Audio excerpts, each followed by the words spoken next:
You're on camera. Say something. Last night and night before, there was 3 women walking down the street that way. I saw them. I said, hey, you 3 women, why are y'all walking down the street that way? There's nothing down there. And they flew away. I said, oh, them was some birds.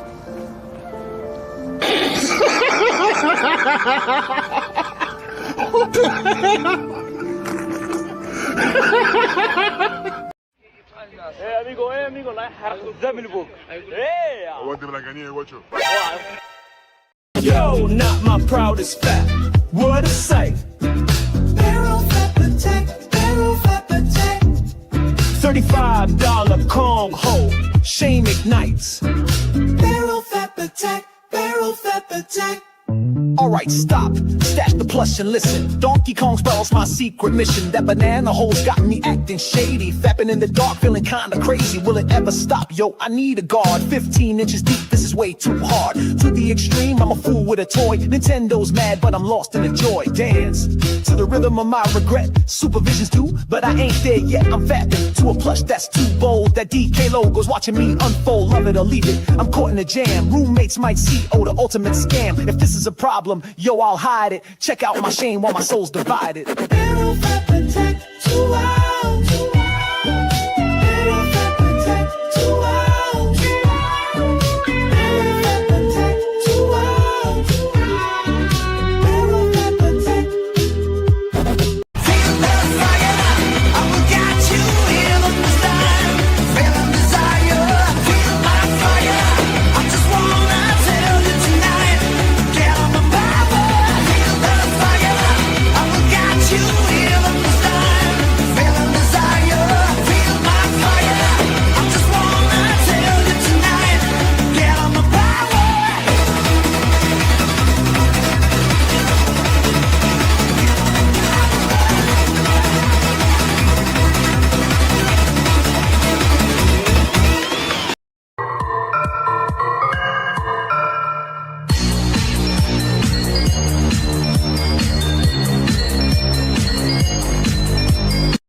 Took a little bit of ice, a little bit of shrooms. Did that? VIP 房同卡拉 OK， 咁抵食，全天供應添，乳鴿都只係16蚊9毫9，千里小炒王有4間。 People, I need to show you something here. Why I married the best woman in the whole world. She made a giant metal T-Rex.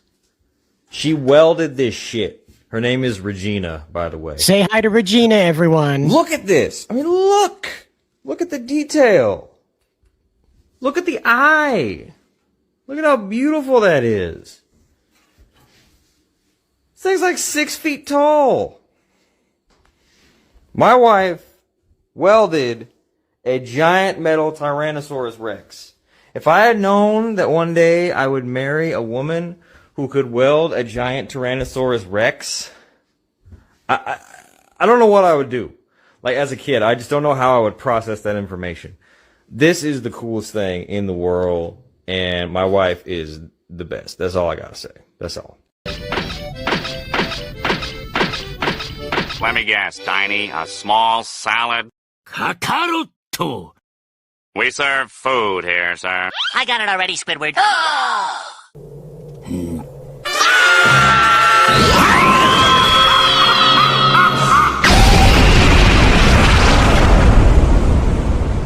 Don't beat yourself up over past mistakes. You are going to fuck up again in the future, quite possibly in the most spectacular fashion. Why worry about yesterday's fuck-ups when you have tomorrow's fuck-ups to look forward to?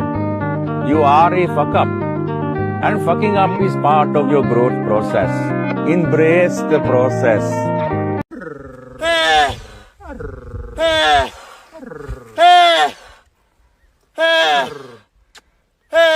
خلاص خلاص خلاص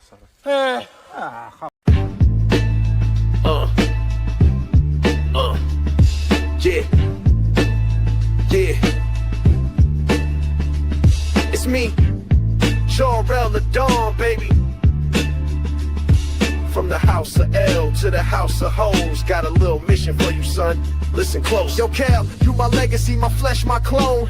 Now go to Earth and make that planet your home. But don't just save them, breed them, feel me? Flying smooth, make them cry, oh really? You got strength of 10 men, game like Zeus. Cape in the wind in the tight blue suit.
Mama, we must run. The Wendigo Yakuza are here. We'll be okay. We're not alone. Where did we park for that? Cider took it to deliver those flowers.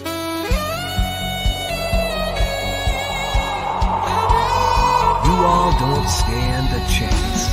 Underneath the moon's cold light, whispers linger in the night. Shadows dance with subtle grace. Secrets hide in every space.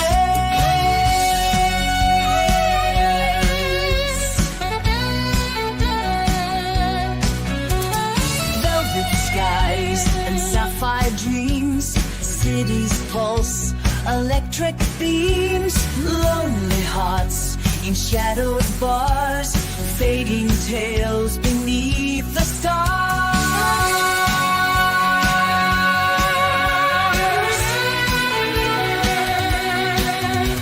We dance in twilight's tender glow, where time moves soft and slow.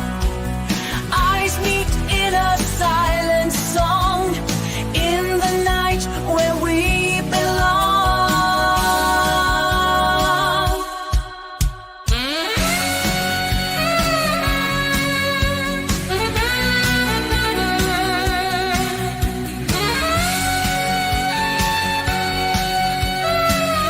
What a combination, huh? What a combination. Chicken and giant robots. That's right. You're looking at that correctly right there on your screen. I'm not facing it because of the way my camera is set up, but boy, howdy, are my lips a-licking right here. This is delicious KFC chicken positioned with the 30th anniversary of Gundam Wing. Here to help me decipher this mystery as soon as her devices would like to stay connected is Miss Nerdigan. She's in the back. Believe me, I'm not holding her hostage. She is, however, having technical difficulties. I will, however, direct your attention to the miracle that is the 30th anniversary spectacular at KFC about Gundam Wing. That's right. Now, here's Miss Nerdigans quickly before she disconnects. Hello. We can't hear you. Unfortunately, my HD webcam. Oh, here we go. Nope, we got you. Yeah, sorry. My HD it's being dumb. I'm trying to get this to work the right way, so just bear with me. Oh, here we go. There we go. Okay, now it's working. Fantastic. It just took a second. But yeah, yeah, finally. Kitty, you better not step on the cables anymore. Yeah, not the birds, right? Well, there's a lot of bird allegories here. Hello, Richard, member of the channel. Welcome aboard. I have Sakura Mita here as well, saying Yahoo, everyone. I'm not sure what that means, but we also have Xerxes here saying, I don't know what I'm watching, but I can't look away. That's right. That's what you're looking at right here is the KFC 30th anniversary special for Gundam Wing. You get a bucket, sort of, a cup, a bucket. No, cup. that's a KFC. That's a chicken bucket. With like a feeding trough strap on it? Yep, that's a chicken bucket. To just walk around with that tucked under your arm. Like you just got your chicken ready to go. Yeah. Unfortunately, this is only in Hong Kong, but in the US, you could get a free bucket of chicken if you spend like $15 or something on the app. Wow. Amazing. But yeah, as you can see, there's quite a few goodies to have if you are so inclined here. You have diorama sets here, these multi-layered acrylic dioramas, the bucket, of course, a fancy, I believe that's a mouse pad there. Yeah. And then, of course, a lanyard with a neat little Wing Zero card thingy on it, and what appears to be a plate from which you can eat your chicken from. There you go. The magic of cross promotion. Who would have guessed, right? Chicken wings and Wing Zero. Somebody in marketing had a real good time with that one. I'm sure there's more than one Photoshop of Wing Zero with chicken wings for wings. Like the fried chicken wings for wings. Okay, stop it. Stop being fussy.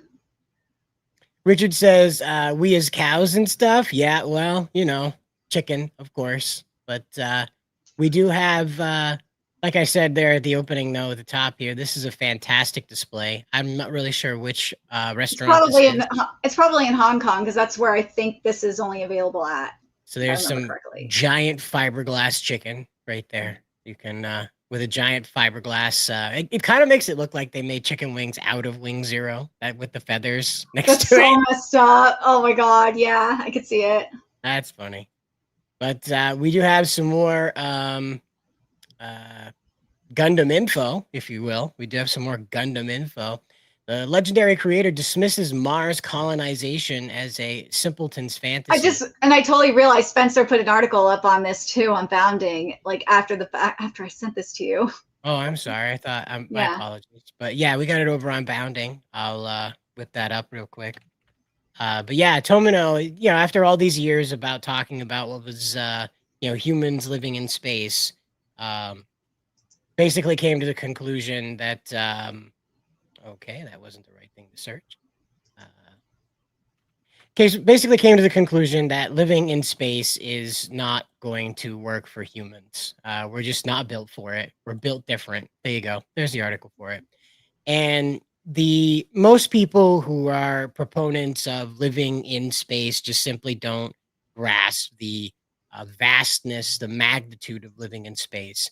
I think it was this recent Gundam just came out, the G-Quacks, as we call it around here. In Gundam G-Quacks, there were quite a few characters that were shown to have been experiencing the bad parts of living in space most of your life. That's muscle entropy and blood pressure problems, heart problems. Even with an extended lifespan, it's still very disturbing. The characters are walking around wearing effectively exosuits in order to still exist in an environment where gravity was present or any type of resistance was present. So, again, Char's dream of living in space was always a problem on its face, but the idea that it fully carried out here, maturized, if you will, was pretty neat. But yeah, that's what Tomino is getting at, is that you just can't, a lot of people don't really recognize that the human body is acutely built to live on Earth. It's not built to live anywhere else. It's not. So it's a little, we have the idea that the O'Neill cylinders, which is the colonies in Gundam, the original Gundam, the O'Neill cylinders generate an artificial gravity. Certainly. We also have to deal with cosmic radiation. And even with the O'Neill cylinders, there's no compensating for the fact your blood pressure's gone crazy, because all that does is force your body to the outer edge of the cylinder. It doesn't simulate gravity. It's not real gravity. It's just force acting upon you. So your blood pressure is going to be very unhappy with that, because you're not built to be flung to the edge of a surface. Nope, not at all. This isn't Battle Angel Alita either, which is a Mars colonization too. That's where it really it started technically is on Mars, because Mars Chronicle is a prequel. But yeah, that's a whole different mess of colonization, because you had in Valley and Jolita, there's in Mars Chronicle, you find out that there is there's cannibalism, there's like what seems like a Holocaust kind of situation, because they turned humans into bricks that they use to build their houses and stuff. It is so messed up. But yeah, there's no way that we could be on Mars at this point, even though Elon wants us to be. Well, sure. Richard says here, don't fault people for not knowing, by the way. I just happened to grow up around people that worked on this stuff. Sure. Yeah. Well, you know, likewise, I didn't live around people who worked with it. I just existed in a space where I wanted to think about it. And it was always very disappointing. As Thanos' quote is, reality is often disappointing. And that's what happened, is that, yeah, even if we went to live on Mars, Mars has less gravity than we do. So even if we did terraform it into this perfect place to live on, it does not have the necessary gravity. So humans, again, would suffer long-term colonization on Mars, generational. It is what it is. And speaking of losing your magic touch, though, there's a former Dragon Ball editor says that Japanese manga has lost its unique identity. Yeah, Torishima was calling the digital shift to manga like the downfall of it, of manga's identity, especially since like the reader demographic has changed because of it as well. But you know, I'm not sure how to feel about this one at all, because Japanese manga, because I cover manga. I've been covering manga for 10 years, and the manga I cover, like, you could tell if it is in the case of Shueisha, like with Weekly Shonen Jump, like there's a lot of series that have an identity crisis, and you can tell like right away they're trying to be like all these different series, and it's not succeeding. That's what I get when I think of like being like a Starbucks or a McDonald's manga. That's what I think of, is that they're trying to like make in the case of Shueisha, for like say Harukaze Mound, they're trying to find Weekly Shonen Jump's version of like Bungo, or oh god, I can't remember the baseball series on Jump Plus off the top of my head, but they're trying to find their own version of it. It's kind of like with I call it the mystery curse, because every mystery series that has come out on Weekly Shonen Jump since Ron Kamonohashi started on Jump Plus has been doomed to fail, which really is bizarre. But Ron Kamonohashi has ended now, so maybe Weekly Shonen Jump could actually get a mystery series. Well, but it's very heartbreaking for this. Unfortunately, I think he means more along the lines of how commercialized it is, because it's mentioned right here about Starbucks and McDonald's, and it's sort of like that manga, like, of course, because anime comes from it and things like that. It is derivative. Like there are portions of this that come from, you know, I saw this do very well, so we want to repeat the success of this. And I think that's what he's talking about, is that the unique identity of manga has been lost, and in order to get that derivative win, to build on the success of this sort of product that won, sort of like how there's never an end to Evangelion, even though there's been several ends to Evangelion. This is the mentality that has brought manga to this place where it's not as unique as it used to be, because everything's racing to meet a global market now. We've heard several companies come out and say that they're pitching that way. So, well, it depends on the manga publisher, but like if we're talking anime, like this is 1000% true. I can confirm that this is definitely true for the anime industry, where they're trying to like recreate, like say Your Name, for example, or which had a really, really big success, or in the case of manga, maybe anime to an extent, is Demon Slayer. But the difference is like with Weekly Shonen Jump, though, like literally, and people don't seem to understand it in the West, but literally right after it ended, they had two series that tried to replicate Demon Slayer. One was The Elusive Samurai, and the other one was Doran Doraran. And The Elusive Samurai did, because it's by Matsui, did what it needed to do. Like even went far and beyond, at least in my opinion, being better than Demon Slayer. And whereas Danganronpa was trying to be a little bit too much like Demon Slayer, and it failed. So it's happening to an extent where they're trying to find like the next Jujutsu Kaisen, the next My Hero Academia, Demon Slayer. The Elusive Samurai I think is on its final arc now, so they got to find the next Elusive Samurai. But it's between, well, in the case of Weekly Shonen Jump, they're a lot more cutthroat than the rest of Shueisha's properties. Kodansha is a lot more lenient when it comes to newer series. Like, it gives them time, and they're not like, what's the wording I'm looking for? They're not as strict on series.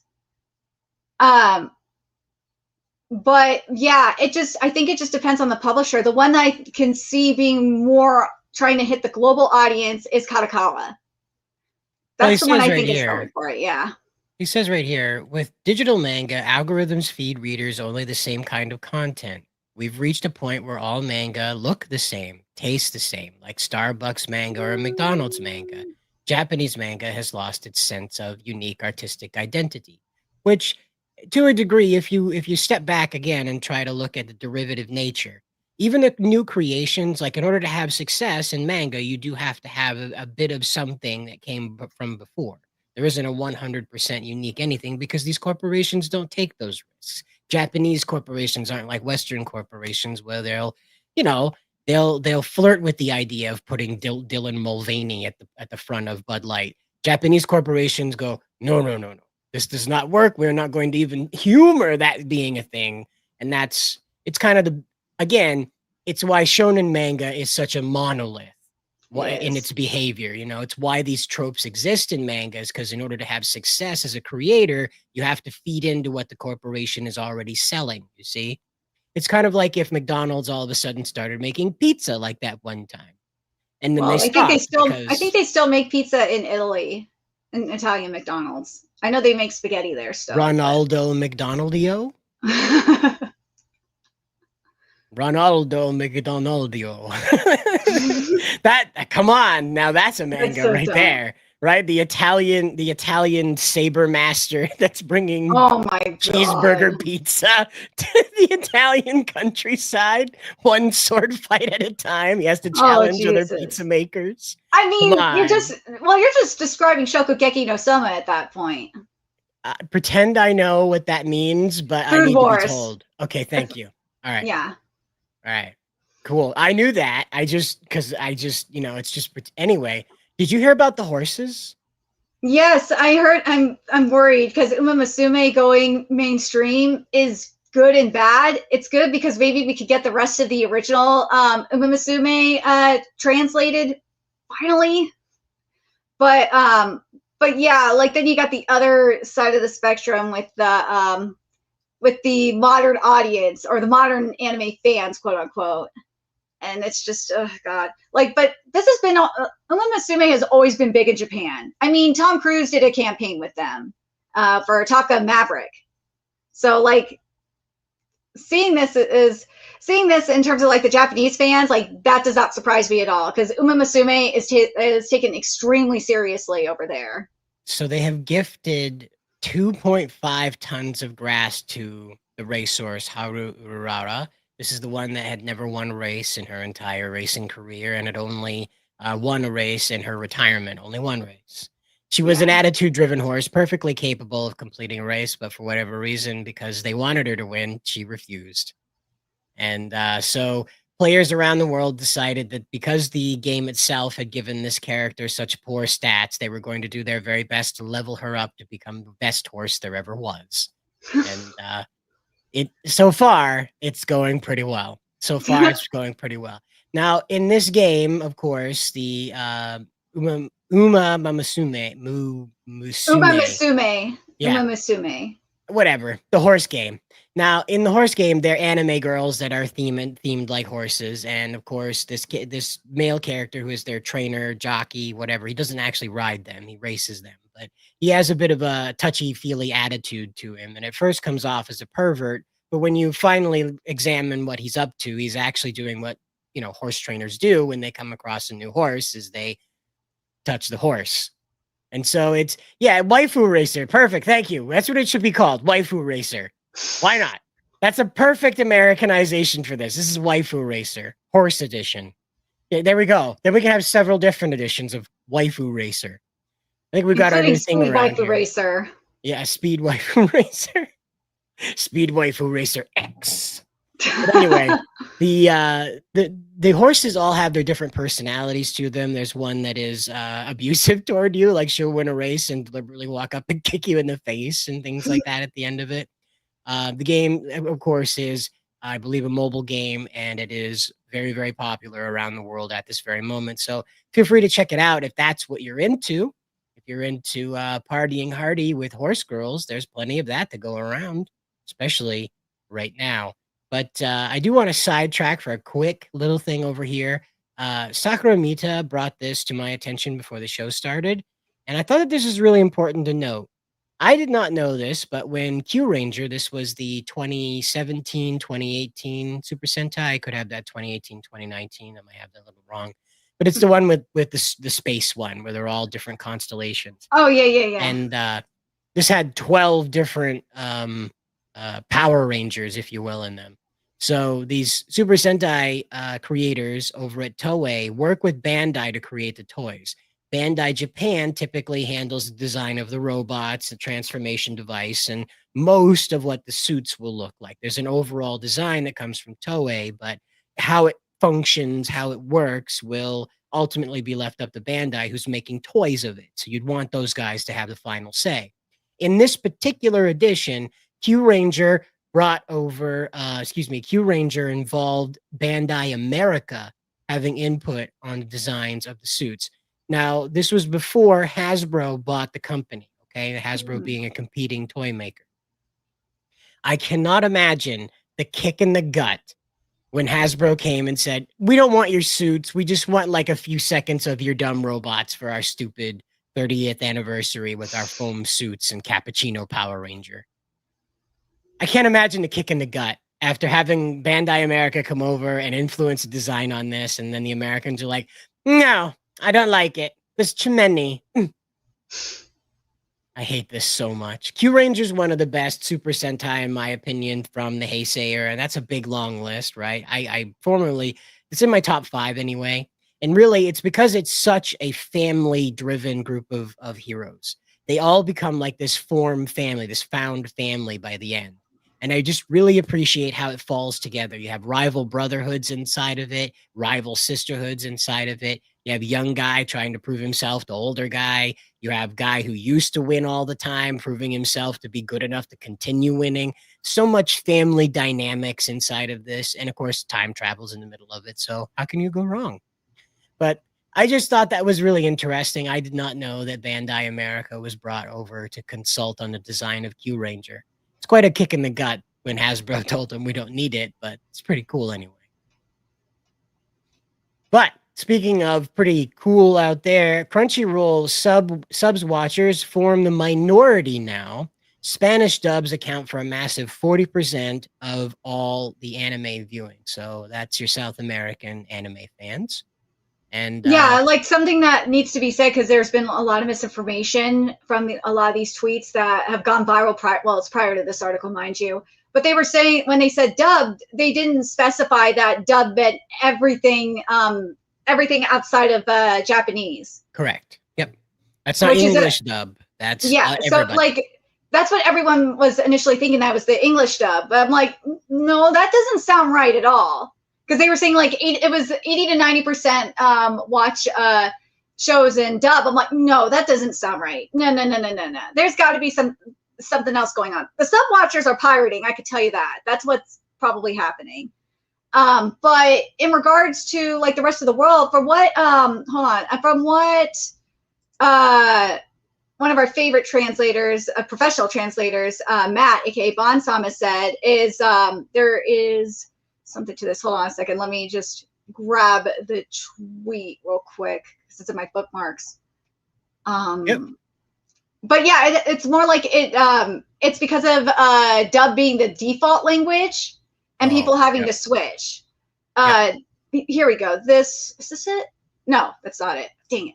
But yeah, that's what it comes down to, is that it's mainly because dub is like the default language. So there's English dub as the default language for a lot of these streaming platforms, or in the case of like abroad with Crunchyroll France with French, and so far and so forth. So yeah, it's people are just misconstruing it, thinking dub means English dub, and even that I've seen some dub actors like brag about it too. I'm like, dude, you guys are stupid.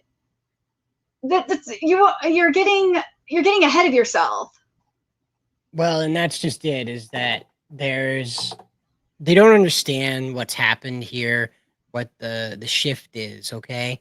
Because just on the heels of this, right, we do have this from Kadokawa, from an ex-chairman anyway, from Kadokawa, who says generative AI and short anime will drive Japanese content going forward.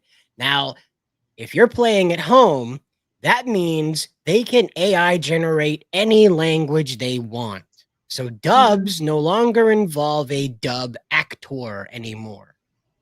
So yeah, go ahead and take your victory lap for the next 6 months, maybe, while all this builds up for mass release, and then it's over with, champ.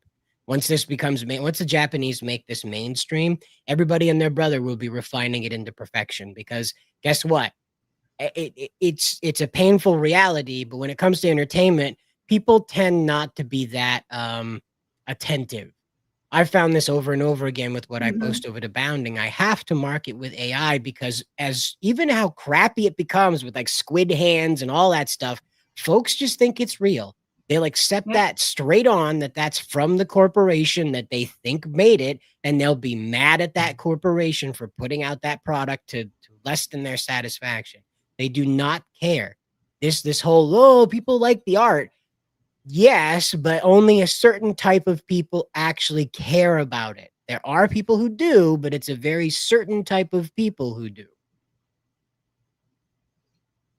But yeah, now I remember what I was going to say. So actually the AI generated dub is happening like sooner than you think it is, because we saw this. If you're a RuPaul's Drag Race fan, you know about this. But what WoW Presents Plus, the company that owns it, did was for the new season of All Stars France, they used generative AI for the dub. They did a dubbing with it, and a lot of people were annoyed because they would have rather just read the subs.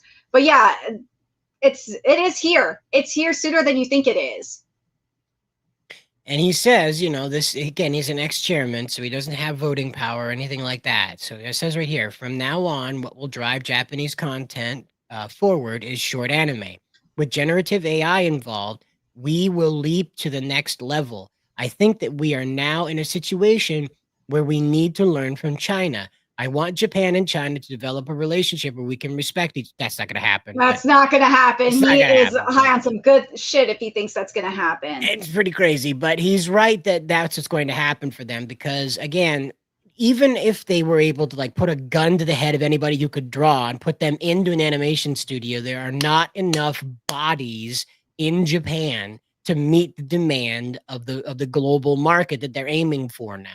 So of course they're going to go into AI in order to create this stuff. And again, like I can tell you, I was doing some stuff that I think I have it here. It was yesterday.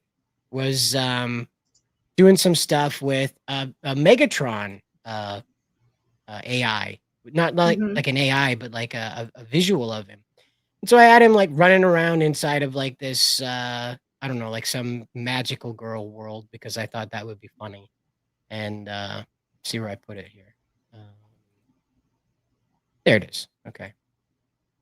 So, and there's no noise. Don't worry about it. But there it is. This is AI. It started with a single image, and then he comes across anime girls, and I don't know why he freaks out when he comes across anime girls, but he's like, But again, this is just screwing around. This is a single sentence prompt that did all this, and that's it. Again, we're not. Yeah, I know. Like they're dealing with an animator shortage, specifically like in between artists. From what I understand, But if AI takes over that, then that means a lot more animators can actually just draw and, be animators instead of doing like in between stuff. Yeah, there's going to be people that do in between frames and stuff like that, but still. Well, Richard, you've seen our intro, the one with the white rose there. That's I made that. I just made that. That took like a day because I didn't have a storyboard. I just made it up as I went along. You could do that. You could just make an anime in a day. Make an anime intro anyway in a day. And just, not have any idea where you're going with it and just arrive somewhere. Okay? I didn't have a storyboard, I didn't have a script, didn't have any clue. I didn't even have a song. I just made up all that in one day. Just poof, all that. So there it is. But again, the AI will take over because, again, what it does is it fast tracks the ability to develop ideas. So while the initial concept may suck, the next version may not suck after a 2-hour AI, session where you're refining ideas again. Richard says, and yes, and I mean like 2-hour long ones. Sure, I don't doubt that at all. I don't doubt that there are people who took the corridor cruise example and just built on that. Of course, it's not that difficult right now with Google VO3 allowing us to import images now as opposed to just working off of a prompt alone. It's pretty crazy. But like going back to the short form anime and stuff like that, that's because of TikTok. I completely blame TikTok for that. Yeah, no, there's no surprise there. It blends into what AI is capable of. Like Richard mentioned that there's 2-hour AI generated anime. It gets a little rocky. It gets a little rocky in places. And of course, if you can like tear that down to 1-30-second episodes, if you will, 1-30-second like shorts, those things right there, 90 seconds of content, your AI thing is going to be perfectly rock solid. That's a short enough span where the weird little AI quirks aren't going to take over the presentation. And that's, again, it works to their favor on this, But, we do have AI influencing a lot of ideas out there, and unfortunately it influences plagiarism. Yeah. So we have Windbreaker, the webtoon by Young-suk. I think that's how you say it. Young-seok Jo. I think that's it. Jo. Oh, okay. But this was an AI though. This is just tracing that he did the tracing for, just to be right. But people accuse the AI of plagiarism. That's where the connection was. My apologies. Yeah. Okay. I should have made that clear. Yep. Well, and that's where we're at. Is that like I said, it inspires ideas. We could just get away with it because the AI did it. So why can't I? And feel however you like about it. But it is a bad form when you are attempting to set a standard to trace. We give a lot of grief to comic book creators for this, comic book artists especially. Get a lot of grief for doing homage covers that are barely a pixel different than the ones that they're parodying or homaging, if you will. Yeah. So. But like, here's the thing with when it comes to tracing. Tracing is fine, like for when you're starting out and you're just trying to develop your artistic skills. Right. But what this here, there's really no excuse at all for this. There's none. And it sucks because this manga was going on for over a decade and it had like 550 chapters. Wow. That is crazy. Some of it was traced. That's nuts. Well, and again, I mean, like it goes into, sort of the push out here Kushida gets into with this. And of course, this is translated by Grok. So, take it or leave it. I tend to think that Grok's pretty accurate, but, it is what it is. And so he says here, the content industry, including games, manga, anime, music, and movies, is a major industry second only to the automotive industry and is indispensable to Japan's earning power. To ensure future growth, it is essential to strengthen public-private partnerships, including improving workplace conditions and treatment, protecting rights, and providing financial support to remain competitive with other countries. So subsidizing businesses like what Canada does. And so, again, this, I believe he's the former prime minister. Yeah, he's the former prime minister. Yeah, he's a guy before Ishiba, who, yes. Both guys seem to have a real high record. people in Japan kind of go back and forth on these guys, but irregardless of that, he's correct in this, in that Japan is going to have to make significant investments into making sure that the entertainment industry is reformed. as we've talked about multiple times here, animators in Japan make around $10,000 to $12,000 a year. They have to live in dormitories in order to survive doing what they're doing. And the new tax system made it a whole lot worse for them too. Right. It pretty much singles out anyone in the entertainment industry, really. It seems to be a tax on entertainment when you get down to what actually it does to people. So again, all of it's going to change very rapidly because AI will be able to step in and do all this. And for better or for worse, it will alleviate the limitations that they're up against right now. Again, Japan seeks efficiency. And time again, it either benefits them or bites them, but it's never a gray area. So like the thing though is in terms of like future growth and stuff like that, if they wanted global growth, then they would need to tell the American entertainment industry to stop strangling Japanese releases. Because it, like, for example, there's G-Kids is doing Jujutsu Kaisen's release, right? It's only for 2 days, and I looked at my movie theater, like the movie theaters around me, and it's only like 1 showing per day, 1 to 2 showings per day. So, and with the Ghibli Fest for My Neighbor Totoro that's coming, it's like a week, but there's only 1 showing per day. Well, like, that's kind of a problem. You know, again, like they want to go out to this global market. The US is hard to penetrate because, again, like we have such a high threshold that even like our own indie companies can't get into movie theaters, you know? And I think that has a lot to do with it. It's not just the movie theaters themselves being like an expensive kind of entry point, but the market itself has such a high threshold of entry as far as getting licensed to appear in the US. So I think that really has to deal with it. That, you know, Ishiba talked about walking away from the United States, you know, like diminishing the partnership that they had in light of the tariffs. He could come back and say like, hey, if you guys want to make it easier for us to get our media into your country, we'll deal with your 25% tariff. Yeah, that could be a big deal for them. The United States is the 3rd largest market on the planet. You really can't avoid us. So it's better to, well, we are the largest market as far as population goes with the 3rd largest population, but you know what I mean, body wise. Yeah. So again, it's a good idea to make sure that you can get into this market. Just is what it is. We do have a live action trailer for Kingdom though. Yeah, so I was hoping Spencer would be here for this, but yeah, on July 10th, we got the announcement that the 5th installment for the Kingdom live action franchise is going to be coming out in summer 2026, and the super teaser came out on Friday. Yeah, after the screening for the uncut screening for the 4th Kingdom movie, Return of the General. Now, we don't know, like, for sure what arcs are going to be adapted, but if based on like the ending of the 4th movie, it's probably going to adapt at least the 7th story arc, which is the Alliance arc, and that's set a year after General Wiki was killed and passed his glaive on to Shin. But yeah, like the thing that's great about, and I call Kingdom the gold standard for live action adaptations, because you have the actual mangaka co-writing the script.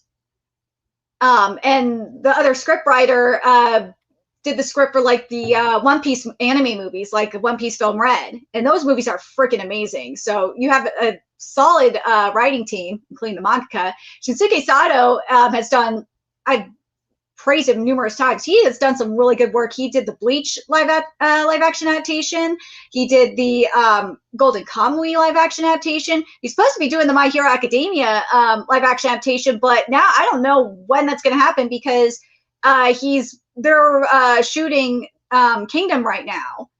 Yeah. And like what I think it was Shinsuke Sato said this. Yeah, it was Shinsuke Sato that said this. He said that like they're keeping it like a secret, like on what's going down on the production from even their family. Like it is like they're on lockdown in terms of info wise. But yeah, it's crazy that this is live action. And what Hara and Shinsuke Sato both said, it's like they love defying the impossible because everyone kept saying you can't do a Kingdom live action adaptation. Well, they're proving that you can. It's really, really good. I don't understand why not. It's a little It's like more wartimey than Crouching Tiger, Hidden Dragon, so it's not that difficult. Well, Kingdom's a very complex story, so I think that's what they're more so referring to. Oh, okay, not the Because Kingdom visuals. Okay. the visuals aren't. I don't think are the problem at all. Like No. there's no. I think it's more so like the more so the writing and also like trying to get it condensed. Because Kingdom is very obviously it's political because we're dealing with war, but like there's a lot of layers to Kingdom. Sure. Political intrigue usually does have a lot of layers. That's how it becomes political intrigue, like palace intrigue. Yeah. The thing I find funny here is that this is a Japanese animation studio a Japanese manga company collaborating with a live action studio based on an anime and a manga, all headquartered in Japan about Dynasty China. Yeah. And it's very funny to me because the Chinese just freaking hate the Japanese. It's so funny to me that they became world renowned telling the story of an emperor of China and his wartime. The unification of China. Yeah, the unification. Yeah. Yeah, like this manga is a hit worldwide. I think has sold over 100 million copies, and it's been serialized for 13 years. I know the Kingdom anime is just really bad, and part of it is because Hara's not working on the script with them like they are on the live action.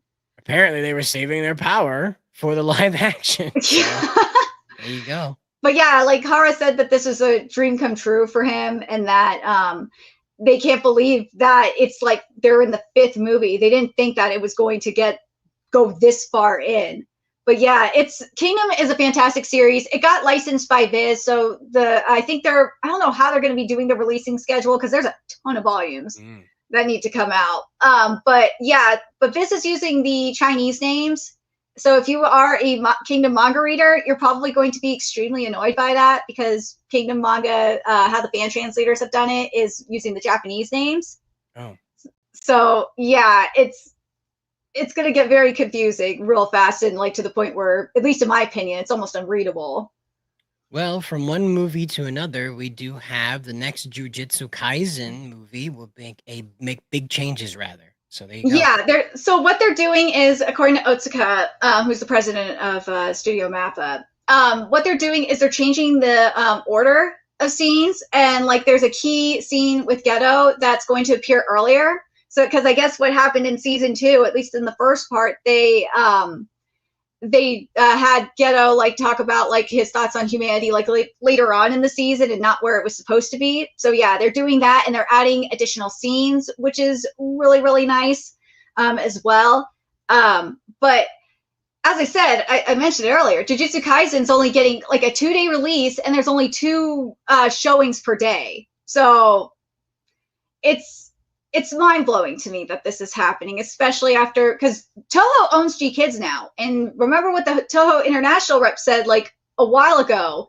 I think it's almost over a year ago now. He said that they were going to treat, like, at least in the for My Hero Academia, they were saying that they were going to treat it like, treat the anime fans right. Well, Jujutsu Kaisen has a huge fandom in the West too. And yeah, it's not getting treated right. Well, and again, I mean, like I said, it's that threshold to entry, I think, is the bigger thing, is that it's just so expensive to get into the US market. They can only do it for so long, like a day or a couple of showings, and then they're over with. They've got to get out because it's just too expensive to have any kind of nationwide distribution. Well, part of it is there's like no marketing either. They're not doing anything. They probably can't afford that when you have to get out there. Like, I don't even know how you advertise to Americans with ad blockers being so prominent now. Amazing. But again, I mean, like, there's so many different things going on right now. They have the same company here, Mappa, coming out and talking about season 2, the future of Chainsaw Man.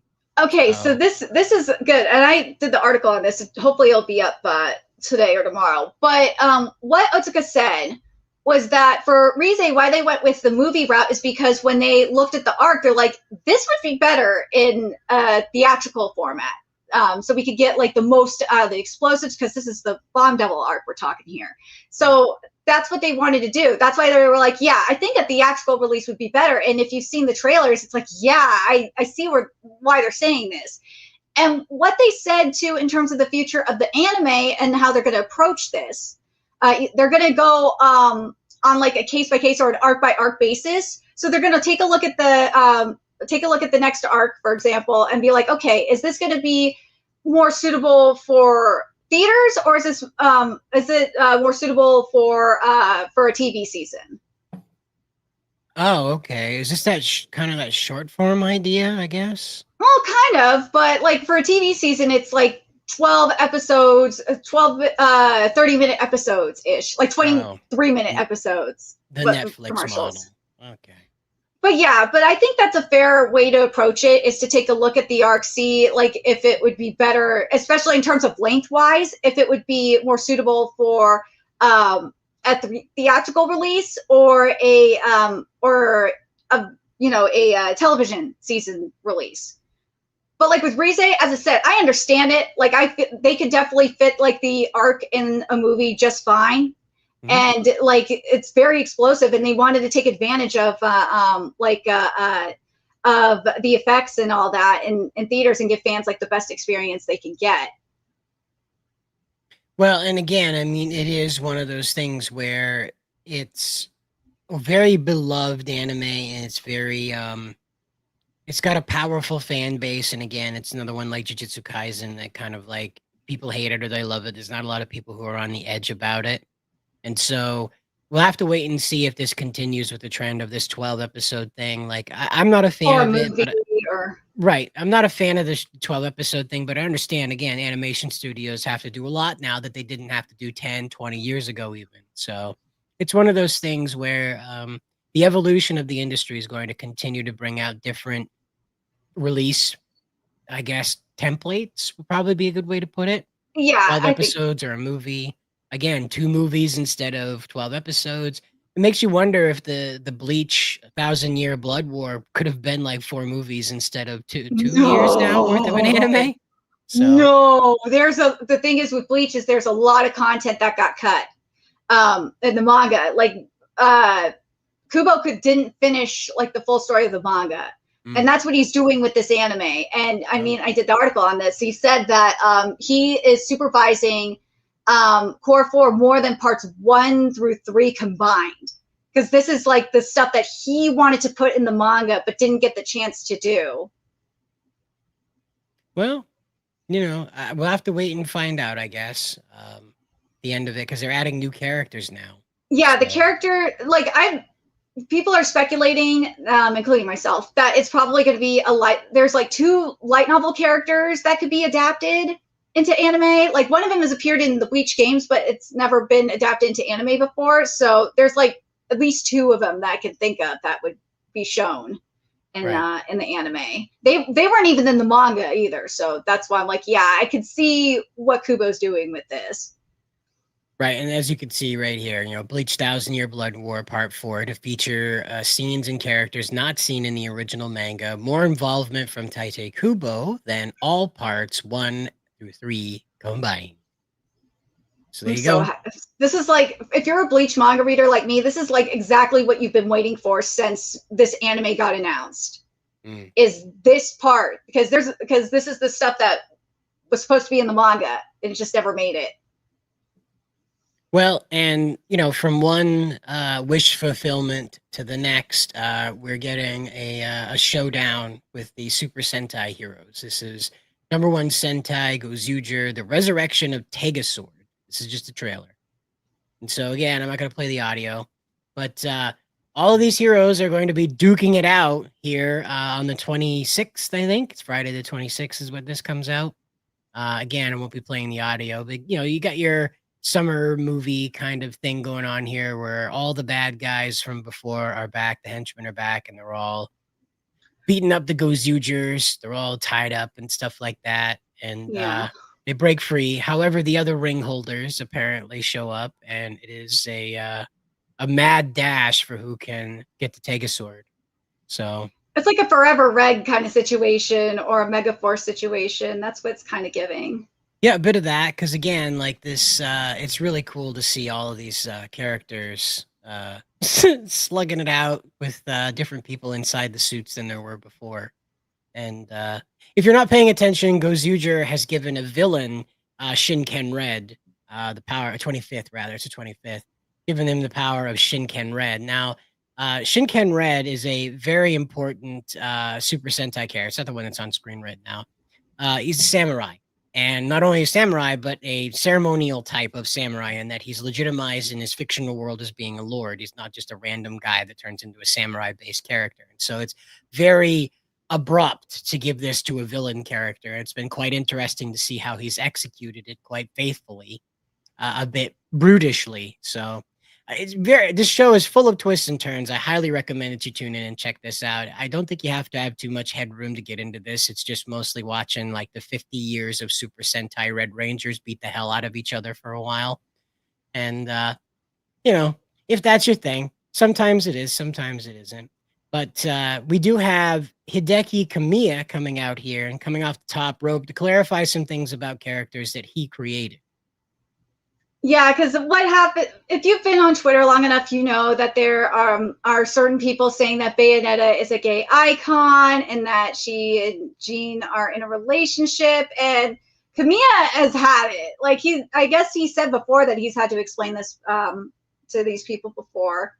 And he's just like, he's so done with this. He is. He's like, dude, they aren't lesbians. They have more of a sister vibe than being in an actual relationship.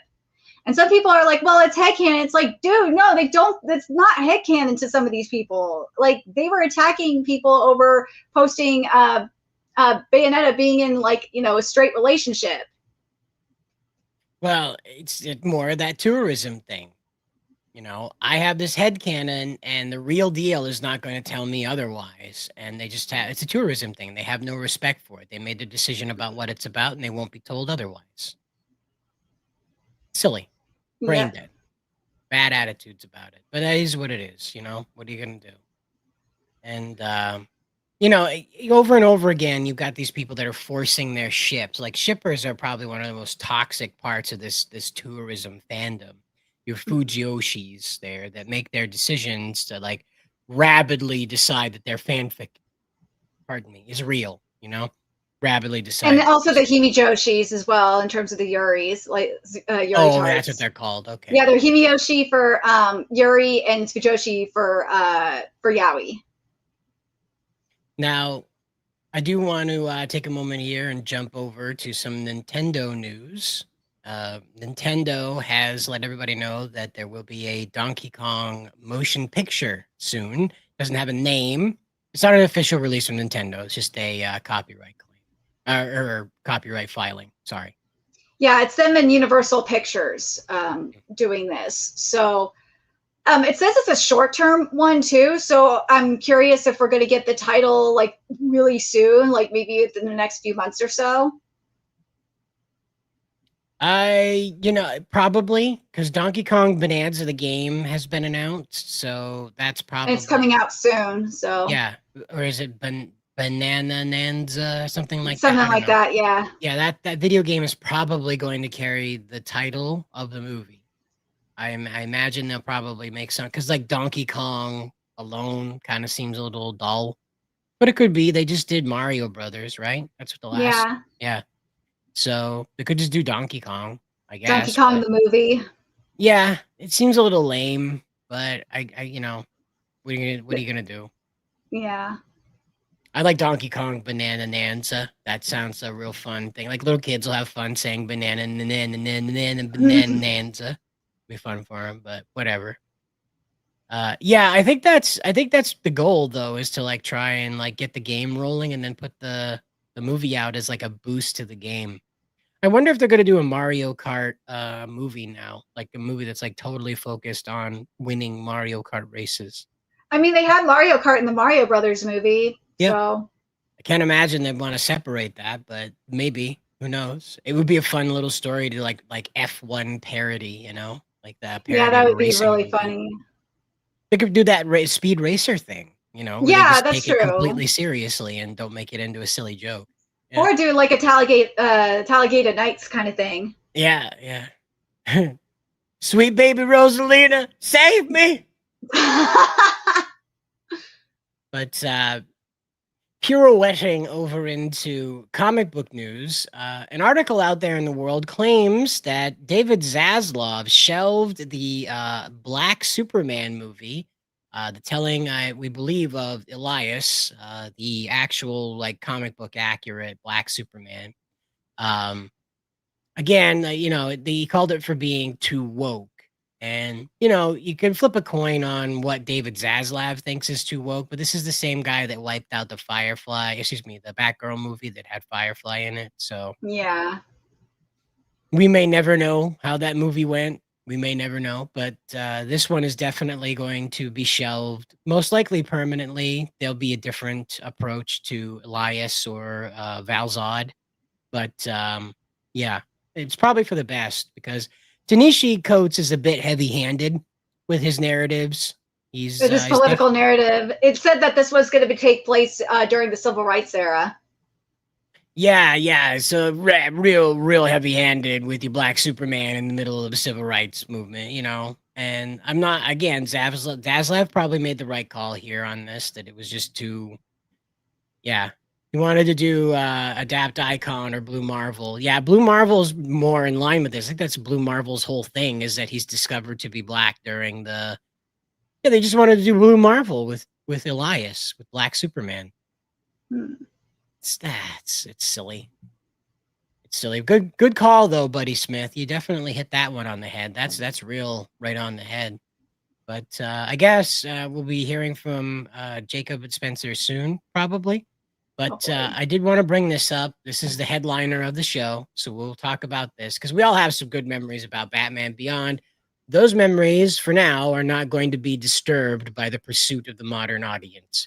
You could take this as a double-edged sword, but Batman Beyond lead will not be returning to Neo Gotham without Kevin Conroy. Quote, being Terry and not having him being Kevin Conroy answers Bruce, I don't think I could do it. So I don't blame him for that. It's one of those things where you form a family when you're performing. And so it becomes really difficult to do that thing when you expect the family to be together. It's like when John Ritter, I think that's his name, passed away. Mm-hmm. And that just kind of like killed those people working together. Just you couldn't put that family back together. And I think that this is the sentiment of probably the rest of the cast and crew too, is that Conroy being Bruce Wayne was a big anchor to that production, the Papa Bear of that production, most likely. He was probably the oldest guy on the crew too. So it definitely had that impact. And so this is, again, you could take it as a double-edged sword. It's a good thing that they will not be reviving Batman Beyond. I can't say that I would be too excited.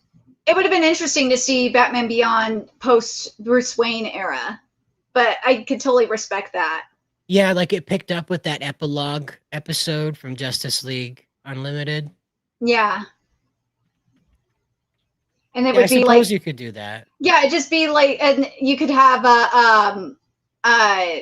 like you could have other members of the Bat family there. But like it just wouldn't be the same. I understand that, but like I think you could do like a very powerful narrative on grieving and stuff like that, and having to move forward. I think Terry could do that, and it would just work. Well, again, it's one of those. It's one of those things where the family can't be put back together, and arguably to do Batman Beyond. It is a bit difficult to live with Kevin Conroy's passing, irregardless if Bruce is supposed to be in the show or not. The acknowledgement of Kevin Conroy's passing might be a bit more ghoulish to the cast than perhaps it was for Black Panther's actor Chadwick Boseman to have been his death having been immortalized through the Black Panther movie. That might be a bit uncomfortable for people who knew Conroy and probably knew that he didn't want to be immortalized in that manner. So immortalizing Bruce Wayne's passing by using Bruce Wayne's passing to immortalize Conroy's passing probably also feels wrong. So there's really no Yeah. right answer in this scenario. So I understand it. Like I said, I don't know if there's much story to tell in the Batman Beyond story without repeating what Batman went through. It's not necessarily Terry's story, but eventually you're going to run out of what you can do with Neo Gotham. So you go back to the past and pull villains and ideas out of there. So you get a more mutant-y, Killer Crocky guy that shows up again. And it's just one of those things where Man in Suit has sort of a limitation. Yeah. And I get it. I think Batman Beyond probably told all the stories it had to tell. Well, if they were going to do a live action Batman Beyond, which people would be totally open to, people wanted Michael Keaton to be Bruce in that movie. And it would make sense because Michael Keaton is, I hate sounding ageist or whatnot. He's old enough to be the Bruce Wayne mentor to like the next generation of Batman. Well, apart from Adam West, he is the oldest living Batman, I believe. Adam West passed away. As I said, he's dead. That's what I Yeah. mean. It's like, so he's the oldest living Batman, I think, out there. So it would track. It would make sense that he would be the older. He does kind of look like old Bruce Wayne as well. He So does. it doesn't really hurt it. But I think they would be better served not to go full live action with it and instead play with that, what was done with the Spider-Verse. That Ooh, really yeah. attractive, zany animation style that has some missing frames to it and characters are kind of elongated and glowy. I think that would really help the Neo Gotham look for Batman Beyond if they wanted to do a movie about this. But you'd have to recast everybody, and that again, I mean, like that's going to rub everybody wrong. Yeah, unless it was like that's what I said. Unless it was like a live action situation, and that's what like when you saw the plot of Batgirl. When I saw it anyway, I was like, dude, this might as well just make this a Batman Beyond movie because it's about passing off the torch to Batgirl, and that was just like that didn't seem right. Like this is more of a Batman Beyond movie where you'd see Bruce pass the torch on to Terry McGinnis. Well, and it's one of those problems that we're just going to end up tripping over here because as this goes on, more and more people who are foundational to those DC cartoons that colored a great deal of, millennial comic book fans' childhood, those people are going to be gone. So again, I don't think it's a bad thing that we're not going to get a continuation of this or a reboot or whatever. It would be disrespectful to reboot it. For sure. And not only that, but on top of it, I think that it just doesn't have a story to tell. It's just going to be more political pandering and agenda-driven stuff. And because again, Beyond is kind of run out. It's kind of done its thing to show with Neo Gotham still has criminals. There's a guy that's going to answer that. He's gotten married now, and Bruce is fully super duper retired. I think that kind of boxes up the story. Yeah, that's why I said the only thing you could do with it really is go live action. Yeah, again, technically, if you did want to reboot it, there is an opening to do that. But just mainline Terry McGinnis has never really been able to land in the proper DC universe with both feet. For whatever reason, they can't seem to land Batman Beyond. It's always some weird Futures End story that they want to talk about him, and they can't just do like the adventures of Batman Beyond. It always has to be some tie-in with the collapse of a timeline or some time criminal. I don't know. Like again, like I said, it might be that the story is just boxed up. Who knows? But speaking of boxed up, I don't know if I could show what Elmo said, so I'm just gonna put Elmo's picture on screen. Oh yeah, Elmo's Twitter got hacked yesterday, and people are suspecting because there was some crypto stuff too. So it's like you got to be.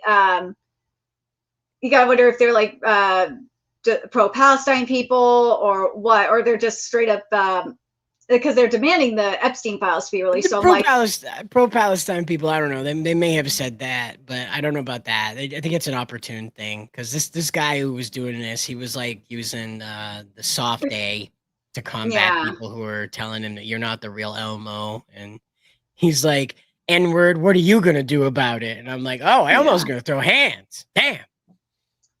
But there was a meme made for this. Now, I mean this. It's not pointed at anybody, but I found it very funny. What am I gonna do? I'm Hitler's top guy. What am I gonna do? Adolf Hitler chose me to lead the revolution. That was Elmo yesterday. Have a bit of a hard time. My favorite thing is Elmo was trending and people asked, what did Larry David do now? And I was like, oh. I was dying when I saw that. I was like, oh God. Swing and a miss. But yeah, Elmo was hacked and decided to say that the Jews should be removed from the Minecraft server. A lot. He said that a lot. And as usual, that went pretty viral very quickly, as of course a children's icon Twitter account calling for the mass death of people tends to cause a lot of ruckus quite quickly. So poor Elmo had quite an adventure yesterday in modern politics. Maybe not so modern, but he definitely definitely got taken for a ride there. Now, again, a lot of these accounts have two-factor authentication. So that's an internal problem going on with X. If not, it's an internal problem going on with Sesame Street, that somebody somewhere got hacked on their device or authorized this person to go through and wreak havoc on the official Elmo account. Now, again, as a fully grown adult, a grown-ass man, I have to tell you that Elmo is not an anti-Semite, and there has been no official acknowledgement that this is the true feelings of Elmo. So just so you know out there, this is not a clever pivot from Sesame Street to get back at Donald Trump for cutting PBS funding, okay? I thought that was funny too. That was hilarious. Yeah, it was pretty deep down the rabbit hole when people started running around. Oh, this is get revenge. This is to destroy the character. Blah blah blah. Ooh, I got breaking news here. I'm gonna send this to you in the private chat right now. But this is in regards to One Piece. Another voice actor just announced their retirement from One Piece. It's the voice of Monkey D. Dragon, and Kazuhiko Inouye is taking over for Hidekatsu Shibata. These are several One Piece characters, One Piece character voice actors that have retired now. Again, One Piece has been around for the better part of 25 years now, 30 years. It started in 1999. Yeah. The manga? No, I'm talking about the anime. Yeah. So again, it's been around for the better part of 20 years. And so, of course, the people who are portraying the characters in there, young and old, are old, and they would like to stop doing that. So you're going to see more and more of this happen, and it's not anything bad or anything. It's just indicative of the times that after so long, these people do get a little tired. Well, in the case of Frankie's voice actor, he was actually sick. So, and he could no longer, he would probably do it like as longer if his body allowed him to do it. But yeah, he was having problems. I don't know what's going on with Hidekatsu Shibata, but yeah, I just saw this on my feed. Right, and it's just going to keep kind of piling up, though. And again, like I said, it's not bad. It's not bad. He's not leaving like the choice is good. So, I'm not mad at the choice either, because if you look at Inouye's filmography, he does Guild Arts and Fairy Tail. He did the voice for Kakashi in Naruto. I think they did picked a good one for the replacement. Yeah, and again, I mean, it's changing the turning of the soil, I guess, the change. Changing of the guard. It's a good thing, you know. I'm sorry, I'm just a little distracted by the concept of it, but again, like everything's going to change. It's that time in our lives. Our parents went through this in their middle 30s, early 40s, that, you know, people who were I guess like hallmarks of their entertainment started dropping off. Yeah. So no, I can't voice every anime character. It'd be really weird if I voiced the girls. That'd be really weird. Yeah, Hidekatsu Shibata is 88 years old. Probably. I mean, most of the Japanese like upper echelon celebrities got started in the 70s. Again, You want to say that black don't crack? Asian, you wouldn't know. I mean, like they hit 80. Asian don't. All of a sudden, I think the term is Asian don't raisin or something like that. oh, that is harsh. Ooh. But again, like they're all up there. I think most of them got started in the 70s. The people that are like up there. So Nozawa's the same age as Hidekatsu, and she said like a while ago that that she's gonna be a voice actor for as long as she can. Period. Well, she's probably gonna die. She's probably gonna die while recording something. Well, again, she doesn't really have a choice because if she doesn't do it, the Mexican cartels are going to show up. They'll come over in like little floaty dinghies and force it to happen, you know? So they'll keep her working at gunpoint if they have to. But speaking of the right to do as you please, it's been a debate over the American way. And we now have two of the Superman alumni who are proud to let you know how they feel about the American way come out and say so. The first one, of course, that we have here for you right now is the Superman 2 actor, the guy who played Non, the lesser-spoken, underspoken, if you will, third act to the Zod and Ursa, I think it's her name, Ursa, combination in Superman 2 when he had to face off against imprisoned Kryptonians General Zod and his gang. Now, this character here, Jack O'Halloran, says using the Man of Steel correctly means promoting the American way of life. And again, Dean Cain had pretty much the same thing to say. And Dean Cain, of course, is my favorite Superman of all time. Sorry, it's just how I came up. He just kind of fit the bill. Not that the Donner version is bad or anything. This is just the one that I aligned with the most because it was what I was watching on reruns on TNT in the early 2000s. Yeah. So it's what it is. And so 90s Superman Dean Cain stands for truth, justice, and the American way as a motto that clarifies what makes the ideal inclusive. And again, Superman is the ideal American. You, irregardless if you feel he's a refugee, an immigrant, illegal alien, whatever, and when he is an American, however you want to interpret that, when he is an American, he is the ideal American. He does what he's supposed to do as far as the law goes. He has a duty to the land. He is patient with children. And above all, he is a brother to mankind. And this is the ideal American. And again, like when you strip out the American way and you go with the human way or a better tomorrow, it's always very something that's incorporeal. You can't reach out and touch it. You can't visualize it exactly because when you do the human way, well, the human way includes North Korea. It includes the CCP. It includes Iran. Okay, probably not people you want aligning with the most powerful being on Earth, right? Probably don't want those beliefs being enshrined there. When you go with a better tomorrow, who's better? Who's better? So this is something that Superman didn't determine. Superman did not determine the American way. He upheld the American way. When he goes and he says a better tomorrow, this is a declarative statement. This is something that has to have a clear outcome. Better implies that there is a bad problem today, meaning you have to assess what is wrong in order to present better being the improvement of what is wrong. That's why the American way worked, because in the 50s, the American way was opposing communism. In the 60s, it was opposing drugs. In the 80s, it was opposing drugs. In the 90s, it was drugs. Still opposing drugs. Still opposing. Yeah. Yeah, there's a pattern there.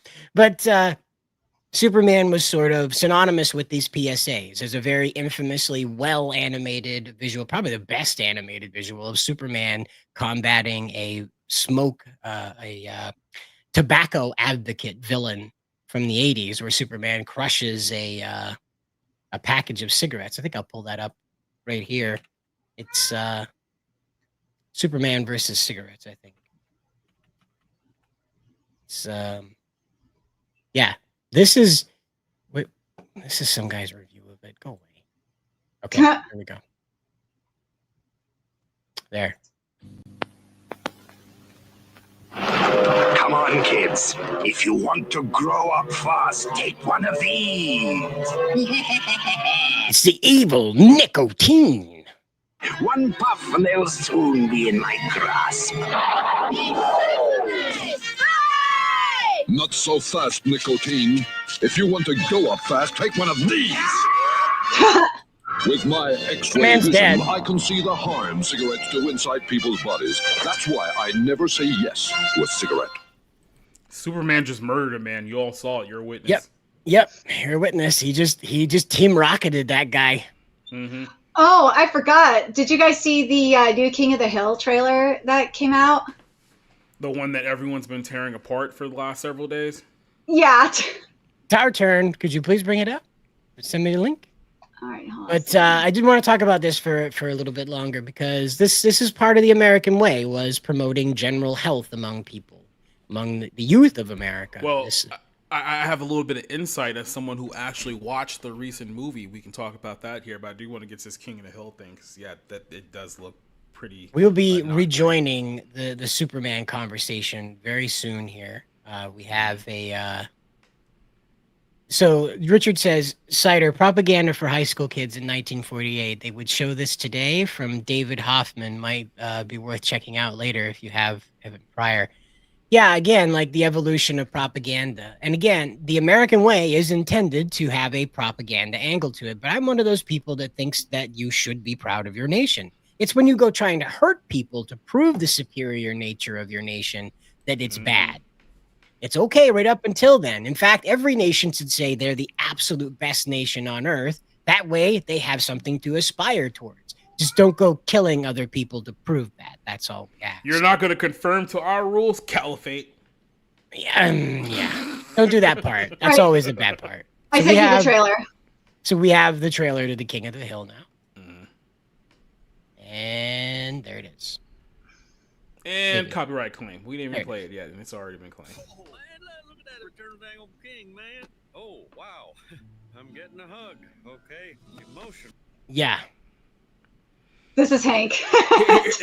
And here's the thing, too, and I know they're making a reference to it clearly, but like I said, it does get to a point where you have to realize just how old these voice actors are. Oh, look at Bill. Oh, God. Yeah. Everybody knows a Bill. Mm-hmm. Everybody knows a Bill. If you don't, you are Bill. I don't know how to kick someone's ass. I'll figure it out. Oh, they make the genders. Yeah. Are we all gender? 5 stars. Yeah. Thanks, YouTube. We're gonna reference gender bathrooms in Uber in the big 2025. Yep. Even Zeno thinks this is a little cringe. Right, Kitty? You think it's cringe? It's one of those things where like boomer humor eventually evolves into these kids and their things. Yeah. Oh no, this is in Bobby's restaurant because he owns a restaurant with Chang. So yeah. You mean Luke Chang? Yeah, or not Luke Chang. Sorry. But dude, like, did you see Joseph has a freaking horse with the chloroform, baby. Dude, Bobby is getting around though. Well, women like a man who can cook.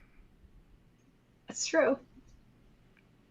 But yeah, this is again like the mistake that they're continuing to make with all of this is like I said, boomer humor eventually evolves into those darn kids and their things. Yeah.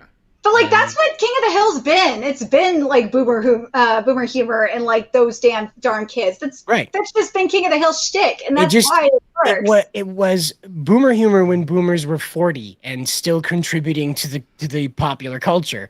Now it's boomer humor from the retirement home where they look out the window and those kids on the grass with their TikToks and their hoverboards. Them kids don't even know what bathrooms to go into. Exactly. And that's exactly. It's like, boomer comedy 101. Well, the bathrooms. Yeah, again, it's, But yeah, for funny? Sure. But for something like King of the Hill, though, that's just it's how it works. It works perfectly for this kind of series. And I noticed a lot of people have noted the animation style. Now, it's conflicting because obviously they can't do animation the same way they did back in like 1998, right? I mean, 1998 when like the show was like on television, because obviously animation has evolved significantly. So you get it? You get it? Yeah. Bobby accidentally butt dialed his mom, and his mom's listening to him make out with a woman. Butt dialing.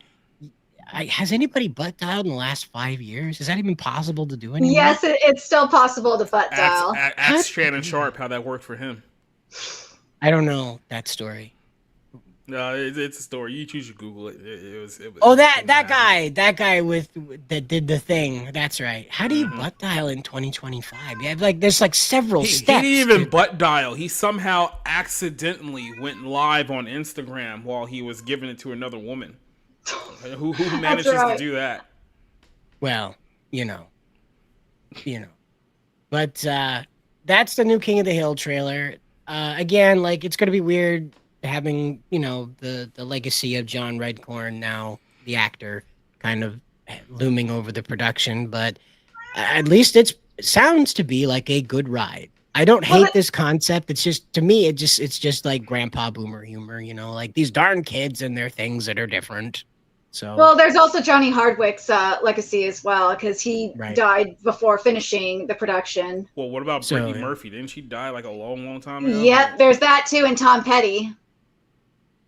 But does King of the Hill have like the highest KD ratio out there? Like what is going on? Like 1 death, 6 kills? What's going on here? But Johnny Hardwick is a lot more recent than Brittany Murphy's death, though, and Tom Petty's death. Like literally, he didn't finish the production. It was a Predator missile. Somebody just went and boom, everyone. That's exactly how it ended. Exactly how it ended. 1 for 1. Yeah. Now, we did talk about this in trying to find a good example here. I thought we were talking about Superman. Damn it! That's I'm trying to bring up here. So there is a surprise cameo in the Superman movie. And I made a video about that. So I'm just going to play that now as we just move into this topic because I want to make myself laugh. So here we go. Yeah. It's me, Jor-El the Dawn, baby. From the house of L to the house of hoes. Got a little mission for you, son. Listen close. Yo, Cal, you my legacy, my flesh, my clone. Now go to Earth and make that planet your home. But don't just save them, breed them, feel me? Flying smooth, make them cry, oh really? You got strength of 10 men, game like Zeus. Cape in the wind in the tight blue suit. That's all you get. It's over with. You have to pay me for more. Yeah, because Bradley Cooper's going to sue you for any more footage. Yep. If you don't know, now you do. Bradley Cooper portrays Jor-El in the Superman movie, and he has a very interesting message for his son. Mm-hmm. Yes, he says, breed their women and rule them with an iron fist. And for those who think that we're joking, we're not remotely joking at all. That's the actual plot point in the movie. James Gunn, ladies and gentlemen. Got a little bit of Viltrumite mixed up with your Kryptonian there, pal. Yeah. So I guess since I'm the only one who's actually seen this movie, I watched it last week. I should have a review on it out pretty soon. But no, it made a couple $100 million. Yeah, but I don't think you're the only one who saw it. I think a couple of people probably did. Well, at least here in the United States, apparently the talking point has been it's done well domestically, but overseas, no one's really messing with it, which is kind of somewhat of a surprise. But I guess everyone's having dinosaur mania right now, so I guess that they can't beat the dinosaurs overseas market. But James Gunn was the head creative in control of this entire venture. He wrote and directed it, and my immediate concerns going into this was, is it going to be a Superman movie or is it going to be a James Gunn movie starring Superman? Now, let's go ahead and address the elephant in the room, because before we even start talking about this, you're going to get a lot of Spurgs going out there typing in. It's like, oh, but Snyder, but okay. First of all, let's be very, very clear here. Both Zack Snyder and James Gunn are hacks. So do not waste any of your time and effort trying to defend one or the other. Let's not try to make this a Man of Steel versus Superman situation. Too late.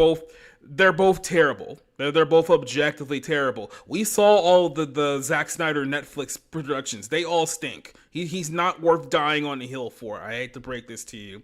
And then James Gunn is another one who I think is severely overrated. And I think the last film that I saw from him was it the Suicide Squad or was it the last Guardians of the Galaxy? Probably Last Guardians, because that came out the last. Okay. Well, I remember his Suicide Squad movie, and I only thought it was marginally better than the last one, which isn't really saying too much. But even then, I just thought to myself, James Gunn's sense of humor is definitely grading me very, very closely here. And then I guess with Guardians of the Galaxy, it was more of a goodbye, so he was a bit more, I guess you could say, drawn back in context, which probably worked for that film's advantage. But I felt like the only way this film was going to work is that it had to do essentially the same thing, and we did not get that in this film. You can very much tell that this is a James Gunn movie within the Superman universe. The characters, and I think there's a big conflict here where people are saying, well, yeah, they're technically playing the quote-unquote comic book characters. It's like, yeah, Lois Lane is in the movie, and Supergirl is in the movie, and other characters are in the film too. But they don't actually feel like the characters that they're supposed to be portraying here. And so this is a big point of contention. Some of you guys have probably seen the infamous scene with Superman and Lois Lane, and she's kind of grilling him as some kind of like a prerequisite interview that they're doing in the whole in their apartment and whatnot. And the whole context of the scene is that they're obviously early into their relationship, but hey, she's still a reporter, she still has to do her job, so she starts grilling him pretty harshly on a lot of questions. And I know where James was going with this scene. In his mind, because like I keep in mind here, he's still a lefty and it's hard. In his mind, he's portraying her as, a hard-nosed journalist. She's just doing her job because that's what journalists do, right? They ask the hard, tough questions. So we're talking about boomer humor. We're still in that mindset that journalists are still asking hard-hitting questions in 2025, right? Where we're still portraying that myth. But what's your favorite ice cream, Superman? Yeah, I actually like 2 scoops. But no, in the context of the scene here, it makes her look very, very unlikable as a character because she's not actually coming off as a hard-nosed, serious journalist. She's just coming off as a bitch.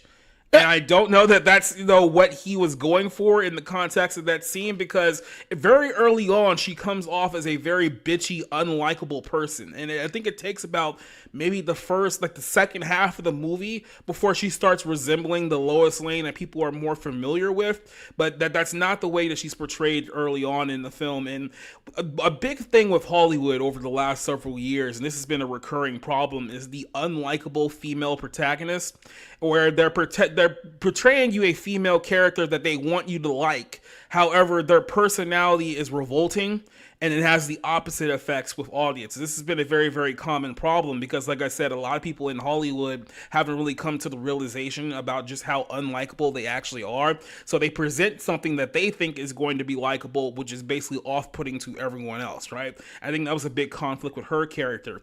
You also get this definitely with the reveal of Supergirl towards the end of the movie. Now, I don't care if this is much of a spoiler, but because be honest with you, she's only in it very, very briefly.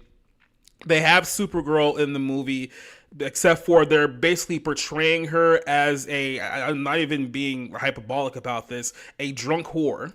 That's literally, like, she shows up at the very end of the movie to get Crypto, her dog, and then basically just tells Superman, yeah, I'm going to go back out to some other planet and party and drink because, on the Red Sun planets, we can get drunk and stuff like that. So... is that an acronym for hope? Is there somebody else that I should fit? So if you track that through, that either means that she got rocketed off into another galaxy by accident, or, which again happened, but she still arrived in the stasis rocket as a teenager. So this implies that she went somewhere, got loose, then got drunk, and then found her way to Earth, or Her dad grabbed her from a party where she was completely lit, threw her in the family suit, tossed her into the rocket, and said, "You'll dry out by the time you get to Earth," and hit the launch button. I mean, and she had literally- like a century worth of a hangover on the ride over. Literally towards the end of the movie, she shows up. She crash lands drunk, so she's drinking and flying, which I'm not sure is illegal anywhere in the outer spaces, but that's a thing that happens. Then Average she goes, Supergirl moments.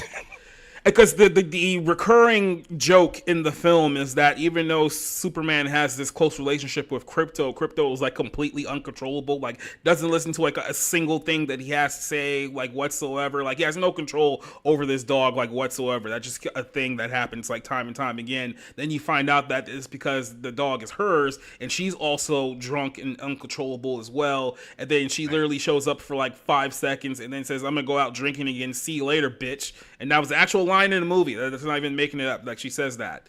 And then How does I was she like, know the word bitch?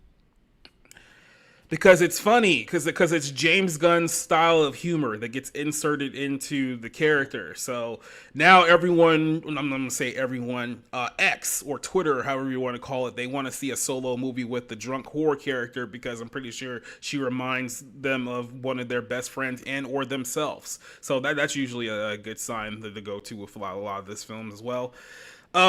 Ultimately, when it comes to Superman, and I get it from the aspect of this film was obviously used to set up a greater universe, so you're going to have a lot more characters in the movie than expected, because like I said, they're trying to use this as a vehicle to set up, the Green Lanterns and Mr. Terrific and Hawkgirl and all these other things. Like all of these characters have to be introduced here so that we'll see them in a potential HBO Max series in some time in the next couple of years or whatnot.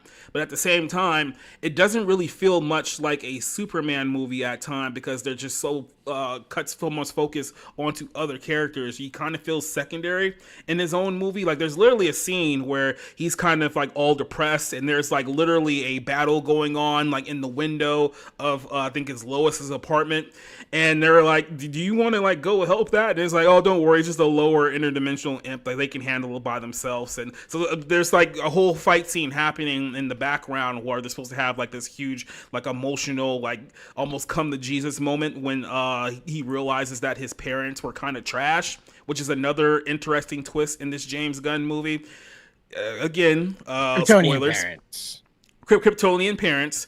So we all know the story that, Krypton was being attacked and Superman had to... Spider-Man, yes. Yep, I remember that part. Peter That's Parker came to help. that's an alternate comic where Spider-Man was born in Krypton, but no. So obviously, Superman had to be evacuated as a baby, and then he was then supposed to be the hope for the rest of the world. But then they transcribed the rest of the message, and that's where you get the whole bit that Cider played earlier on, where essentially the parents were like, "We want you to go out there and dominate the humans and lead them because they're weak and nimble, and they need you as their protector. So you go out there, you make as many babies as you possibly can and revive our race," right? And of course, in the context early on in the film, you think to yourself, okay, this is clearly a doctored message that Lex Luthor did to make Superman look bad, right? So you thought that was going to be the thing, but then they go pretty quickly to let everyone know, no, that was a real message, that wasn't doctored by Luthor at all whatsoever, which is kind of interesting because had that not been a real message, Lex wouldn't have had much leverage to make Superman into a bad guy if he hadn't gone into Superman's lair to just essentially transcribe a message that was already sent to him that was damaged in the crash, quote unquote, and made him look bad. So literally it was kind of Superman's own fault that he got into the situation that he was in, because like I said, the whole jumping off point of the conflict in this movie didn't come from Lex. It came from him. It was his parents' fault. So that was very, very just a questionable call there, because it's like, again, it's kind of like that. Let's show that the heroes aren't really as heroic as we think that they are. And Superman, despite being, like I said, a walking cheat code who can basically survive literally anything, finds himself getting his ass kicked quite a lot in this film, probably more than he should be, considering the fact that there's only one scene where he's actually weakened by kryptonite in the entire film, but the rest of it, he's pretty much Superman like throughout. And so there's a lot of things where it's like, they're trying to find that, I guess, levity between the quote unquote the comic book portrayal of Superman, someone who's supposed to be more lighthearted than the Zack Snyder films, but at the same time it's an overcorrection. You went too far the other way. It's like, I get wanting to be more lighthearted and kind of a warmer tone than the previous films, but then in some aspects you just go to an outright ridiculous point, which again, it's James Gunn. You can't not expect James Gunn to go all in on ridiculous. That's kind of his niche, right?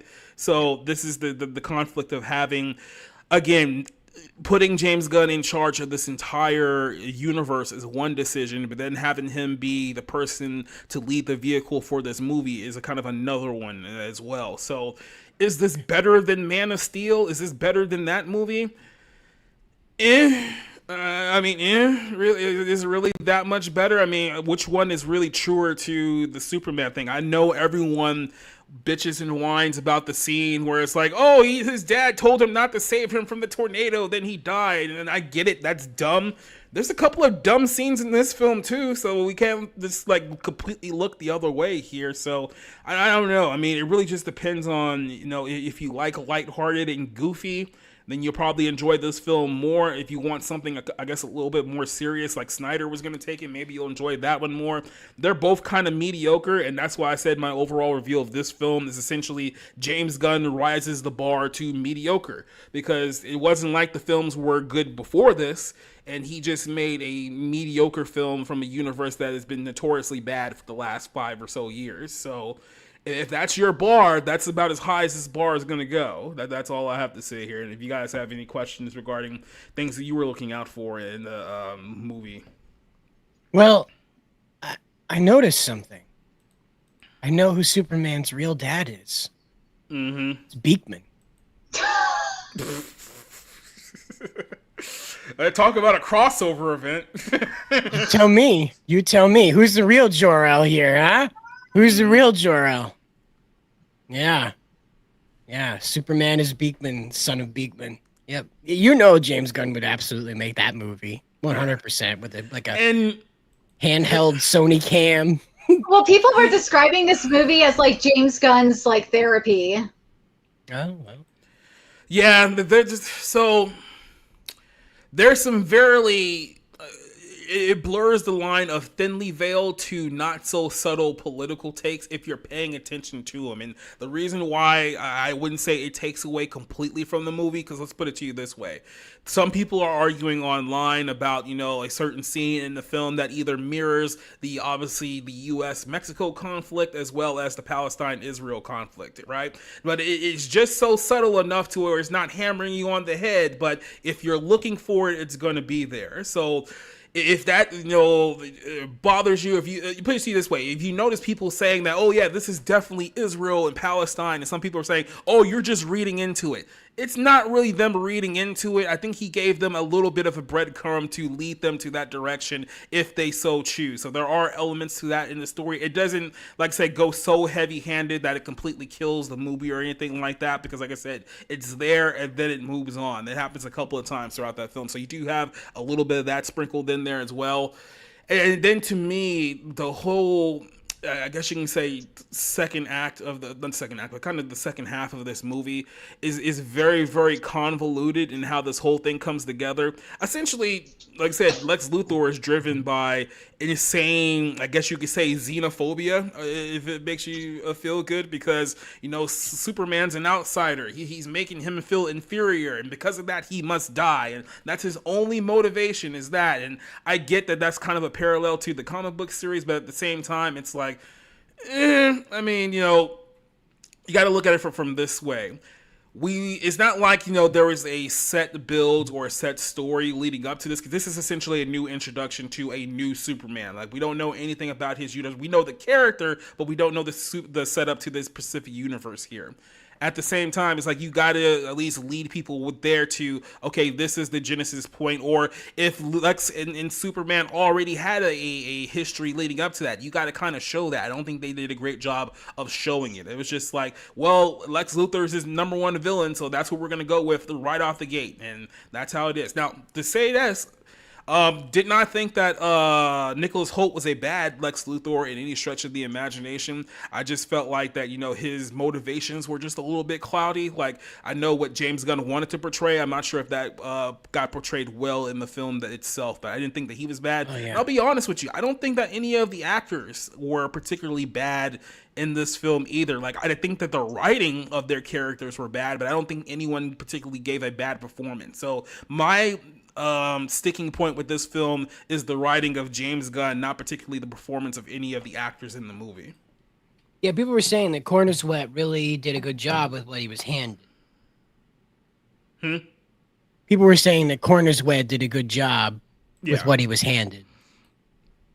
Yeah, and he did good. I mean, like I said, there are times where he feels like he handles the Superman character pretty well, especially the Clark Kent aspect of that character. So I won't sit here and say that he did a bad job at all. Is he better than Henry Cavill?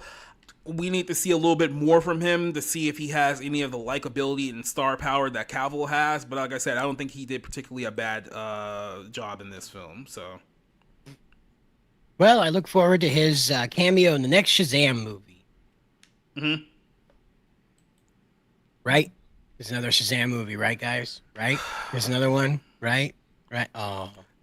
Hey, maybe they can get him to do Black Adam too, right? They're still doing right. It. He just show up in a lunchroom. Okay, one more other thing. This is kind of a sidebar, but it's really not. Obviously, a lot of people over the weekend have been trying to throw The Rock under the bus once again. There's a lot of people throwing The Rock under the bus for a lot of things, but they tried to throw The Rock under a bus. He doesn't fit. They tried to throw him under the bus by saying that, the reason why they abandoned the whole plan with him and Henry Cavill was because of the failure of Black Adam 2. It's like, if you go back and you look at the numbers for Black Adam 2, it wasn't the monumental failure that people are making it out to be. And I'll tell you what, with the exception of the first Aquaman movie, it's probably more successful than anything else that they've done by a long shot. Go back and look at how those Shazam movies ended. What was it? The Aquaman 2, that did not do very well either. There were The Flash, far worse than Black Adam, right? But no one puts those films to be like, oh, that's what killed the DCEU. These movies right here, but everyone's like, Black Adam. I can't believe Rock did this. Like I said, I still think that there is resentment, and who knows, it might even come from James Gunn himself.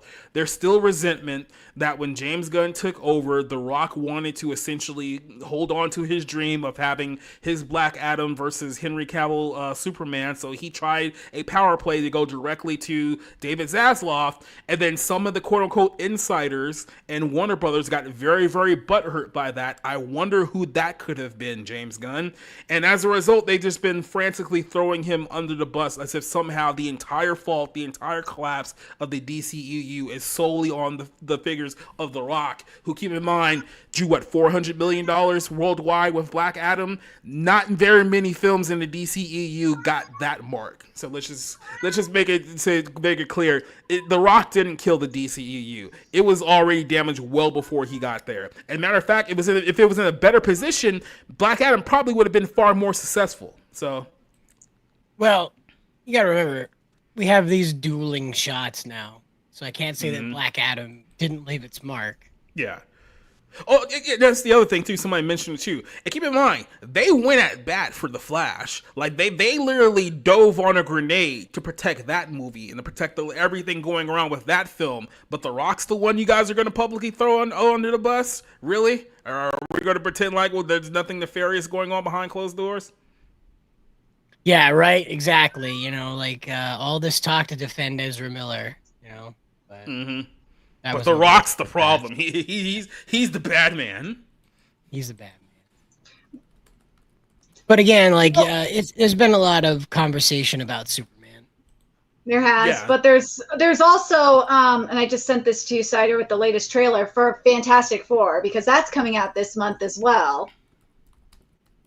Unfortunately. Yeah, and that's next week where that film comes out. Yeah. By the way, just real quick, I just want a quick little sidebar here. Budget for The Flash was $220 million. Made $271.4 million. That was with everyone from James Gunn to Tom Cruise trying to carry that film across the finish line. Black Adam, with a budget of about $200 million, made nearly $400 million. But like again, they're blaming Black Adam like it was the problem. Nah, Ezra Miller was the problem. Yeah, but anyway, yeah, and the movie itself, like, who the hell wanted a Flash movie? Like, who was waiting in line to hear more about that character from that movie? Where the draw was literally old man Batman. And other multiverse wackadoodly stuff. But this right here, what I found most charming about these previews about what the cost that Galactus asked for, I find it very charming that in the time period this is set, when he says he asked for our son, meaning one human child as far as the rest of the people are concerned. They don't know that Ben is like super, right? Is Ben Richards? Yeah. Ben Richards is like the super powerful Beyonder baby. They don't know that. The mass public does not know that. So as far as they know, Galactus just wants a single baby. And in the time period that this is set in, that's enough to say, no, we're going to risk the whole planet. I really appreciate that little touch of detail that those people are like, so when's the baby going on the shish kebab? You know, I'm really glad that the 60s America is like, okay, that's enough to risk the whole planet, sir. You're right. Yeah, because, you know, historically, there's no record anywhere publicly, especially historically, of like any long-standing communities who would willingly give up their firstborn kid for prosperity and stuff like that. That's never happened in any world Certainly society. not to a bronze bull or anything. Yeah, right. Big, giant, and golden. Well, it's never happened before. Never. That stuff would never happen in real life. So I just that was a very, very endearing touch that went over everybody's head. I think that these people, everyone in that room was like, nope, that's a good enough reason to tell Galactus to pound sand, sir. You're right. Yeah. No, that they would have scooped up some poor kid from Haiti like within seconds and be like, here you go. This is the real thing right here. This one's the Beyonder baby. You can eat him to find out, but you only get one taste. No take backsies. Dormammu, I have a baby. You know, they would have grabbed like some 30-year-old from the Dominican Republic with a sign that says "I am 12" and be like, "Just here you go." Right? This doesn't look like a baby. Shit, he's on to us.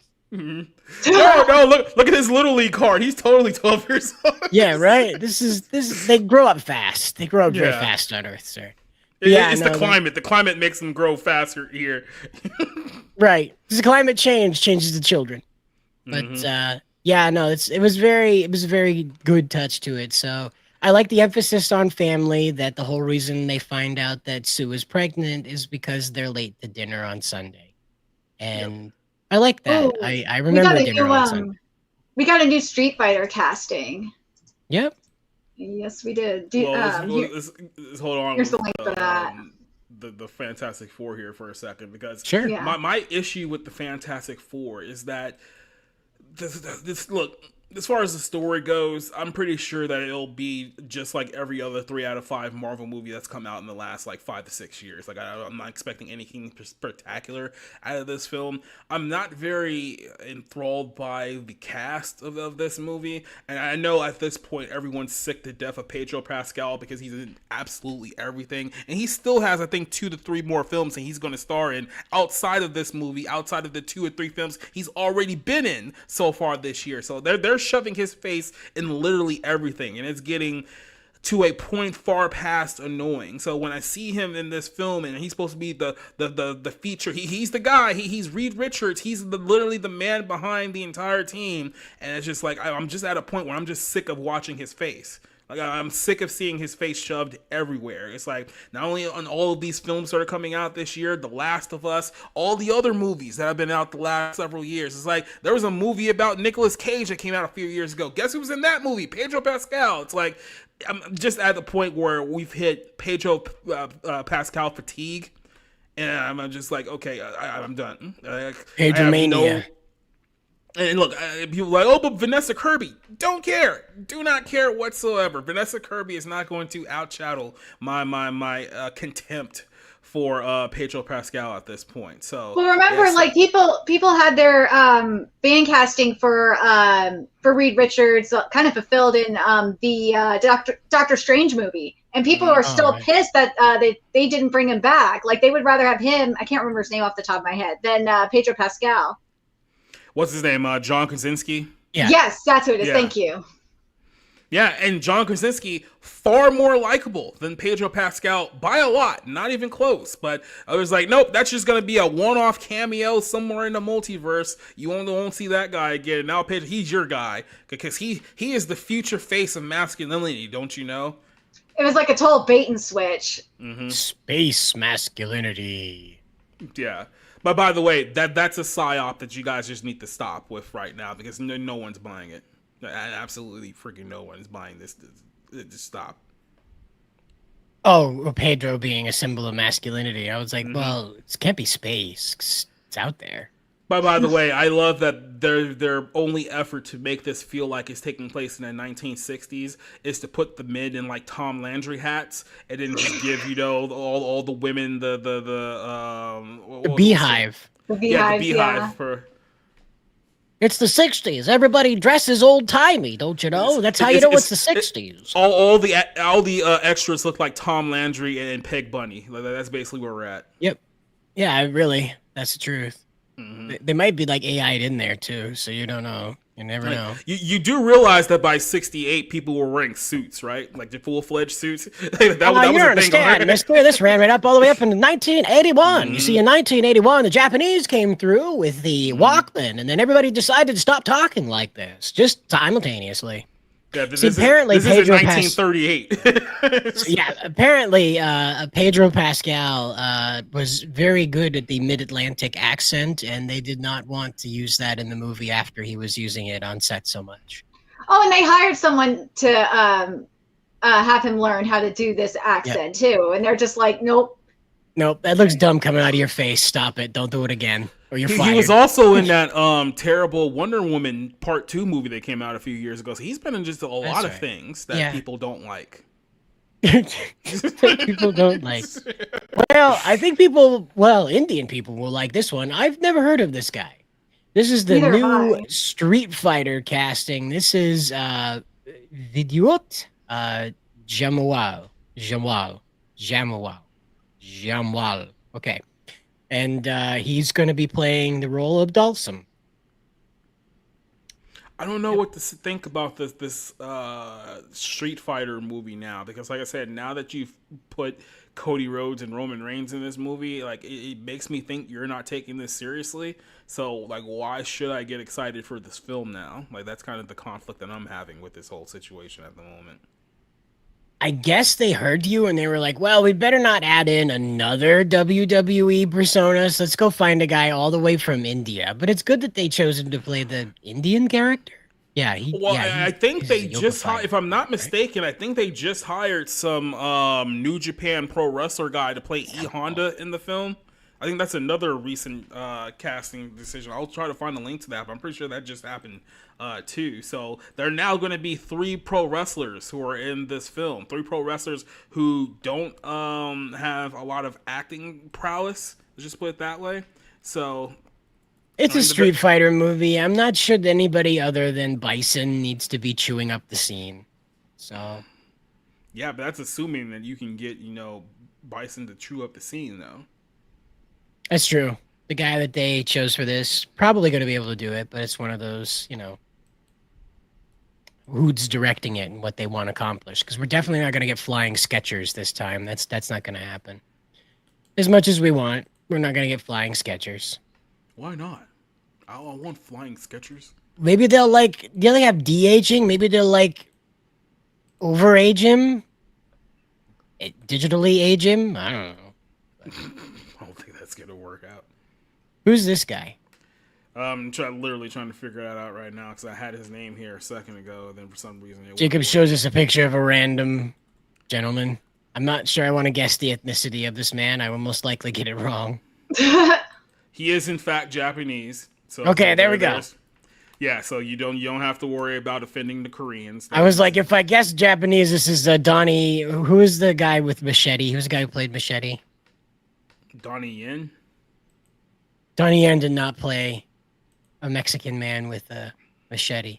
Who was the guy who played Machete? Oh, you meant Danny Trejo. Danny Trejo, not Donnie Trejo. You said sorry. Donnie, and I was like, wait, you mean the that guy? No. So no, this is it's like a Danny Trejo stunt double, That's thinking here. So this is Hiroki Gato, who is a 46-year-old wrestler from New Japan Pro Wrestling, and he has been recently cast as E Honda in the upcoming Street Fighter movie. So this is your E Honda for the film. That's E Honda, not Eat Honda. He's not E-Honda. big enough. That's what I mean. He's not big enough. He's not. E Honda is like a real deal samurai, like a big round fellow who's all muscle, not all muscle man. You know, Yeah, that's Goto is 227 pounds, so yeah, he's definitely going to be a much smaller E Honda in the film. So I don't know. I guess they couldn't find any sumo replacements for. Well, they could give him a fat suit, I guess, to give him a beer belly, and that would probably cross the threshold. You know. Or you can just stop being lazy and hire a fat guy to be in the film. Like, that will work too, right? Like, So Timon says it's E Yamaha. That's fair. That's fair. E Yamaha. That's fair. Yep. Again, like you said, the Street Fighter movie is kind of like chaotic right now because you don't really know what you're going to get out of it. Again, like I didn't know what you were going to get out of it before, but this one's like extra chaotic because of the WWE elements and how those guys just keep continually getting kicked out of movies left and right. So, not for anything they did, they just keep getting cut. Imagine being like, hey, I'm going to be in the Captain America movie. Psych. No, I'm not. It's all over with. It's hard to tell exactly what's going on with this this plan, this venture. But I mean, look, we're in a position where we're probably not going to figure out what this thing's going to look like for another 2 years. So we just have to assume that the people behind this actually know what they're doing. Which bold of you to assume that they're not already filming it. They're not already doing that. Well, no, they're not doing it yet because what's his face? Cody Rhodes and Roman Reigns haven't taken time off of wrestling yet to go do this full time. I mean, Cody Rhodes is literally scheduled to be in the main event of SummerSlam, which is an event that takes place literally next month in New Jersey. So he'll potentially be the WWE champion by the time they start filming this movie. Because by the way, John Cena is still the current WWE champion, just in case you guys didn't know. And Roman Reigns has not been seen since WrestleMania, which was almost 4 months ago. So he's in deep training to become the character. So anyway, how about anime girl cosplayers with shotguns? Oh, we're doing this again? That's not Glock. Nope. It's very satisfying, though. This looks like AI. It's I know not. it's not, but it does look like.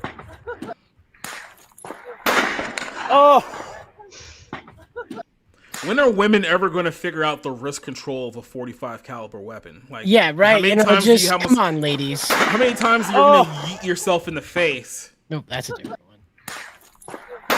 Just comes right back at her. Good grip, though. Good grip. Good thing you can only fire that thing I'm once. the audience. But yeah, there you go. It's anime girls with firearms. You know, it's good for the soul. It's good for the soul.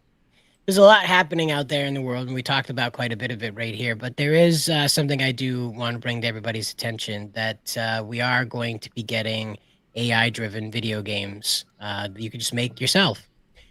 Nick Tech, who's known for testing stuff and doing pretty in-depth reviews on things, got a hold of a video game AI generator. I'm trying to find the name of it here. Mirage. And this is what it came up with. It's obviously been trained to do some GTA stuff, but of course it's 16 FPS. It's very shaky. Stuff's very delayed on it.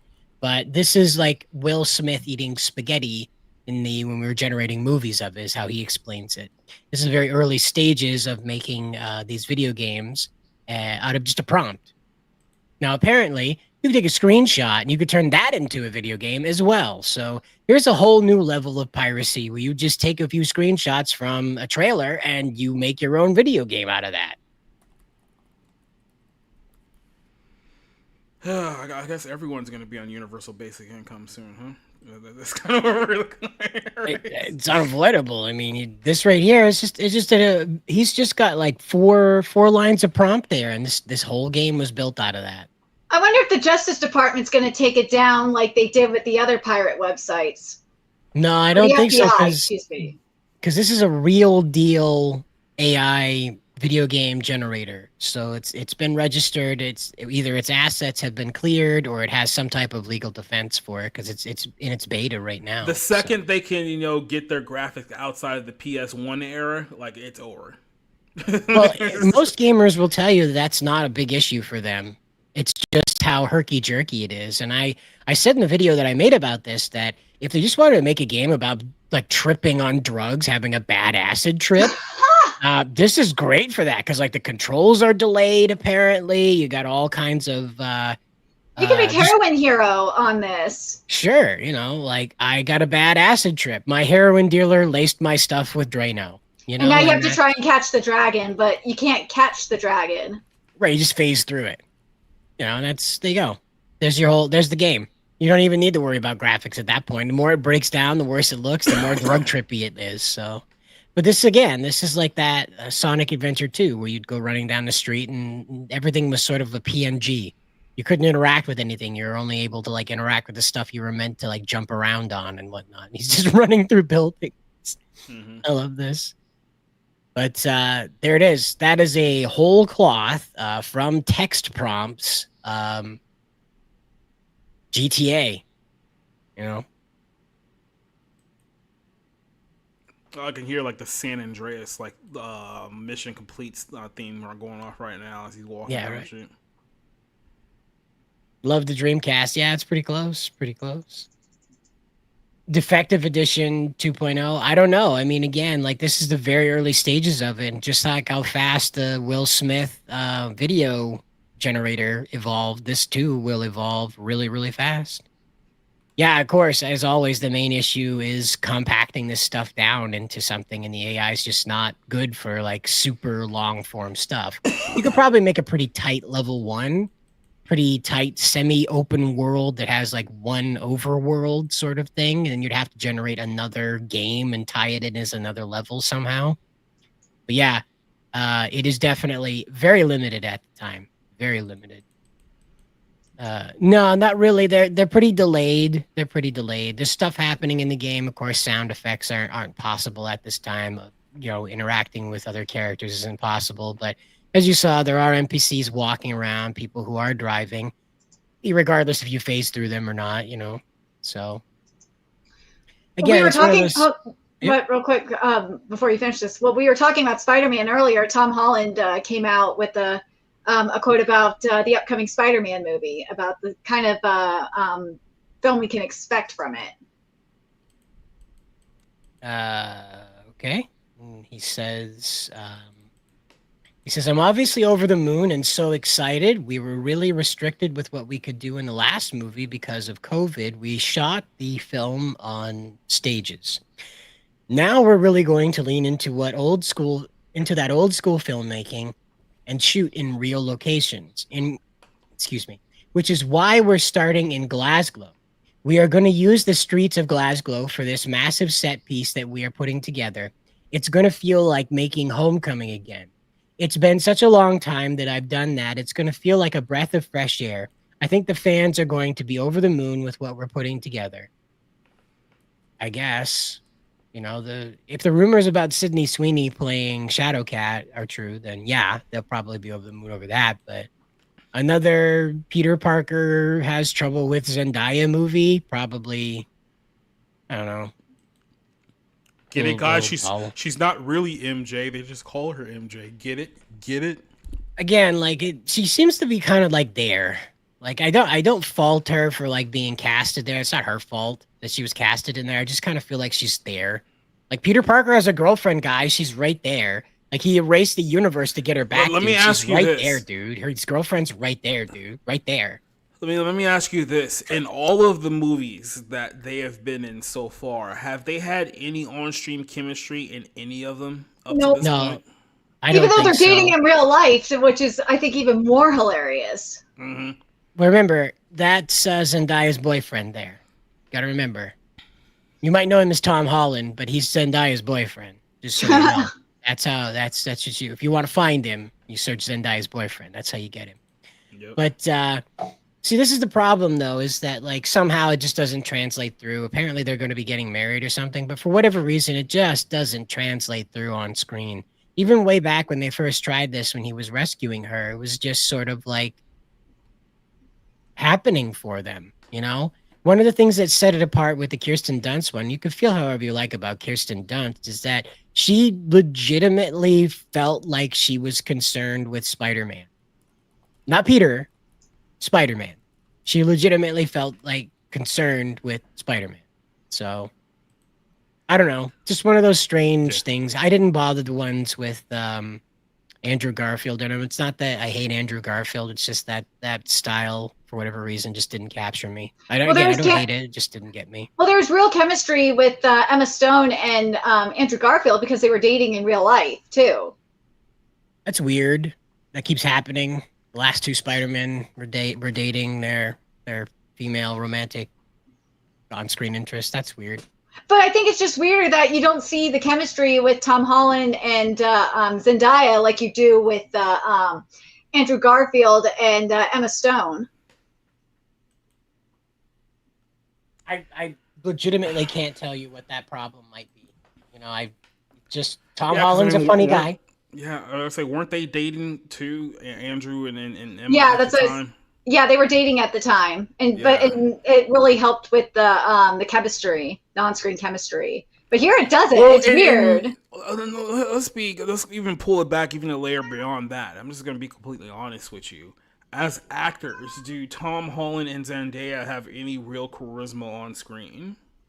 I think Tom Holland has more charisma on screen than Zendaya does. Well, that's not a high bar, though, because I mean, I'd agree with that. She has the personality of a brick, but I mean, that doesn't mean that he's inherently good either, because like I said, it literally took until like the last hour of No Way Home for him to finally feel like, okay, I can see him as Spider-Man now.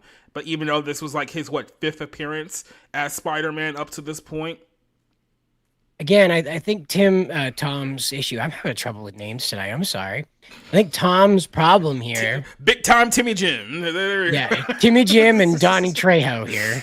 Mm-hmm. But Tom Holland, I think, is another actor that's sort of like, he looks like a guy. He looks like Peter Parker, so let's cast him. And I think that's the hard part with this, is that they find a visual connection point, and then they put the guy in there, and then they're like, yeah, he's fun and the kids like him, so we'll keep him. He's agreeable. He does what we want. He does what we want him to. So the problem is that when they originally brought him in, he was brought in to be teenage Peter Parker. And that's the whole concept of them bringing him into the fold. Well, guess what? Several years has passed. He's no longer teenage Peter Parker. So at some point, there's going to have to be some, I guess, growing up with the character, because he can't sit there and make references about how Jurassic Park's an old movie anymore. It's like, we need something more than that from the guy. And it's like, I mean, I know he's like, what, 27 now? Yeah, he looks like he's 20 or even 19. I wouldn't go that far. I mean, but he's clearly not, the 16-year-old that they had him when they brought him into to begin with. So, well, and this is the thing. Yeah. Shit, he's 29 now. Like, he literally is almost 30. Dude, he doesn't look 30 at all. He looks like he's between like 20 and 25. Right. Timothy Chalamet is the same problem there. He's 29 years old, and I was fooling around over in the Bounding account, and I generated this image here. And I said, hear me out.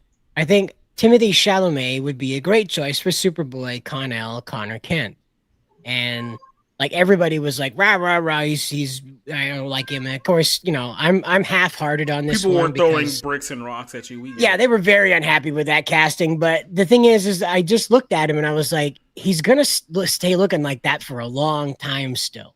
He's going to do that aging thing, where, like that Robert Downey Jr. aging thing, where he just one day looks like a man. It's just going to snap. He'll be from Same boy thing to with man Tom like Holland. that.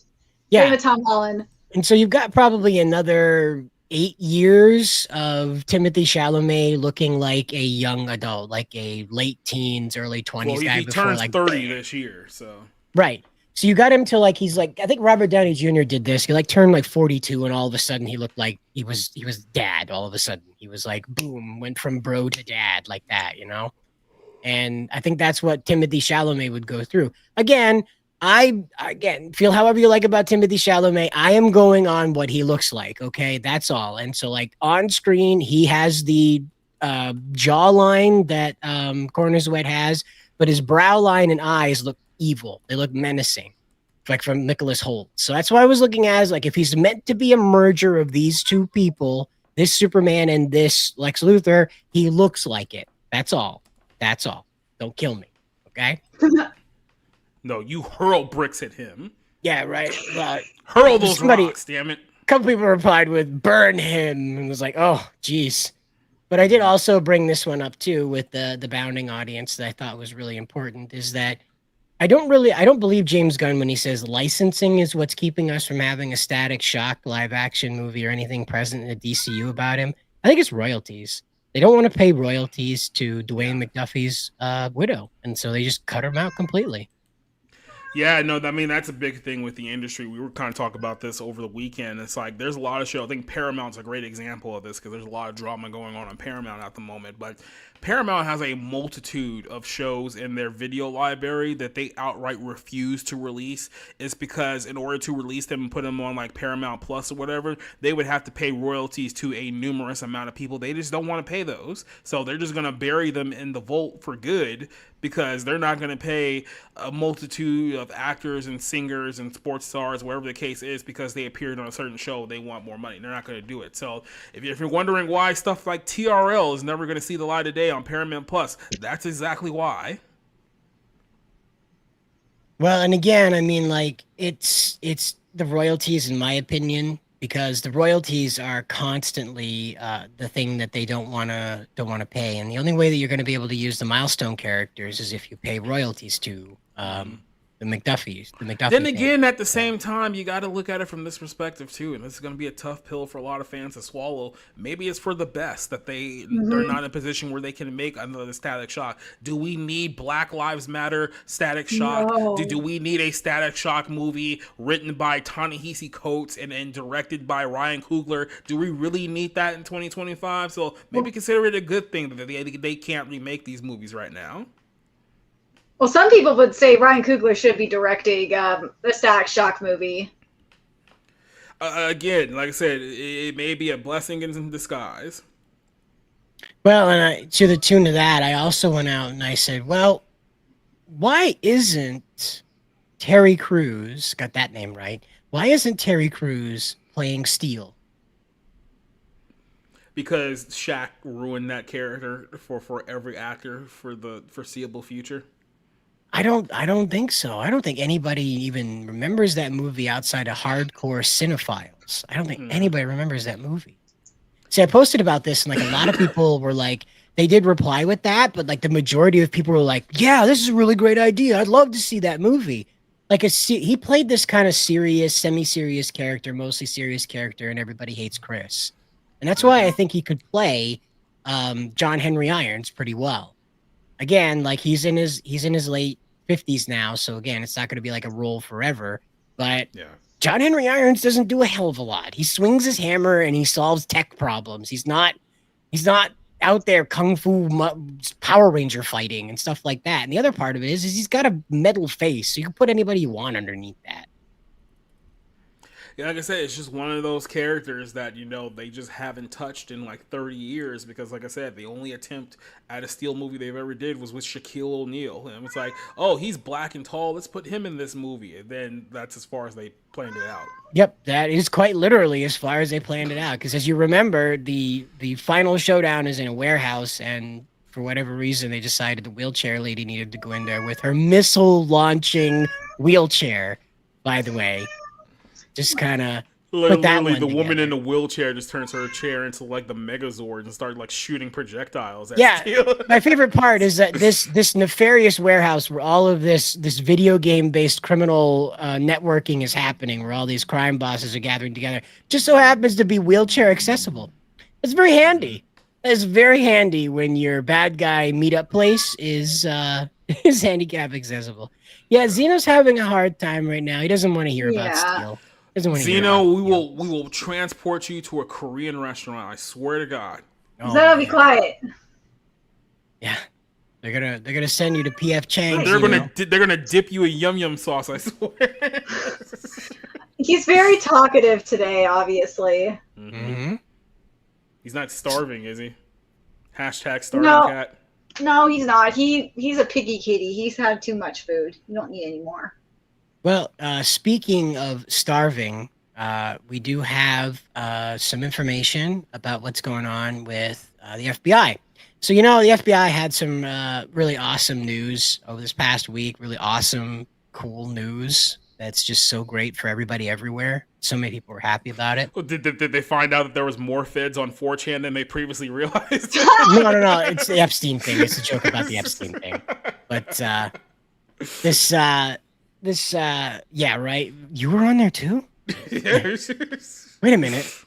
How were we arguing with each other? We just been arguing with each other for the last 5 years. Are we the white supremacists on 4chan? So anyway, this website has been seized. The domain has been seized by the Federal Bureau of Investigation in accordance with a seizure warrant issued pursuant to blah issued by the United States District Court for the Northern District of Georgia as part of a law enforcement operation action by the FBI, FIIS, Floyd, whatever. I don't know why there's an O there. There's no O in Anyway, so there you go. There's that. Now, here's the list of websites that were taken down. Now, of course, this is mostly gaming that they went after. There is other media on there, but primarily this is game piracy websites. That was NSW2U, NSWD, Game 2U, Big N Game, PS4PKG.com, PS4PKG.net. They got them both, and MGNetU. So those are gone. The Big Bye-bye N forever. Game just sounds racist. Like, I don't know what the undertone there is, but it just sounds like that there's, something going on there. I would have never have connected that, so thank you. I've now learned something a little bit more. Mm-hmm. Yeah, and again, like this is something that they think the public cares about. Says Xavier Pierce here, and it's absolutely true. Like they were like, well, we got some bad news regarding that Epstein guy. We better go harass gamers again. That's like the public love us, is to give gamers a problem. Now, I'm not making excuses for pirating, okay? I'm not. It's illegal. It's known. It's a known crime. Just about every country. You guys on Earth knew is this allowed. day was coming. Right. Again, but what I want to point out is it's the utter randomness of this. Yeah. It's like they had this laying around. They're like, oh, yeah, we'll roll on this now that the Epstein thing's giving us grief. We'll go go dust off the gamer problem here. Yeah. Again, like piracy's bad. In the gamer world, it's a little different. Games are, to the gamer, are meant to be shared around. And so the mentality behind most pirate sites, is that they're spreading around stuff that they like. Now, there are parts that put that stuff out. There are websites, rather, that put that stuff out for the purposes of simply proliferating a stolen game, okay? They got all the cheat codes to it to unlock it, ready to go, right? That is, again, another side effect to this, but the majority of piracy are people sharing games that they like. And the FBI's claim on this was that these websites cumulatively in the last 2 years had taken $170 million worth of sales out of the market space. What? But that's not true. That implies that every pirate that downloaded a game off of here to contribute to that $170 million would have bought the product in the market space for cash, money, whatever, digital money, whatever you want to call it, had the piracy avenue not been available to them. That is flatly not true. The whole point of piracy is that somebody wants something and they don't want to pay for it. They're already available to go pay for it right now. That's the whole point of piracy, is that they're not going to pay for it for whatever reason. So it's not, they didn't lose $170 million. Those $770 million were never going to come to them in the first place. I don't even think a dime of it would have. These websites were I wouldn't say hardcore, but you have to go looking, okay? to find piracy websites. You have to go looking for them. You're not going to stumble into that while you're going through a Wikipedia article as a sidebar ad. You're not going to have that happen. So, well, YouTube does offer piracy ads now, so maybe they do. Okay, maybe you just happen upon that one. But the FBI's claim that $171 million was going to be restored into the market space without these piracy places there. That's not going to happen. It's just not going to happen. It's kind of like in a way, it's kind of like with anime and manga piracy, where like they're talking about the market losing so much money, but it's like, well, a lot of people, at least in my circle, they buy their manga after they read it. Like if they like it, then they'll go out of their way to import the Japanese version. That's why a lot of the manga stores allow you to read shit. They have like spaces for you to sit down and read because that's just the method. You know, a lot of people don't sight unseen a manga. They typically don't do that. No, but like here with games though, like it's kind of, that's why I'm going to compare it to anime and manga again here, because there's certain games that are not being made anymore. Obviously, they're not getting re-released or anything like that, and people have to go seek it out and download it themselves. That's why, for the most part, Nintendo really like looks away when people are emulating NES, SNES, and to an extent N64. You know what I mean? But like, it's just the modern consoles that's when they're like, no, you can't do that. And obviously, you got to be a dumbass if you're thinking of pirating like modern games from Nintendo. Like they're gamers. We know this, nerdigans. Yeah. Did you guys see the trailer for Red Sonia? No, I haven't. I've seen clips a couple times. I haven't seen it myself. I gotta take a bathroom break. You talk about it. Oh. Is this the new one, or is this the? If this is the new one, then like, yeah, that's not gonna work. Brand new movie coming out in 2020. Yeah, her hair's not red enough.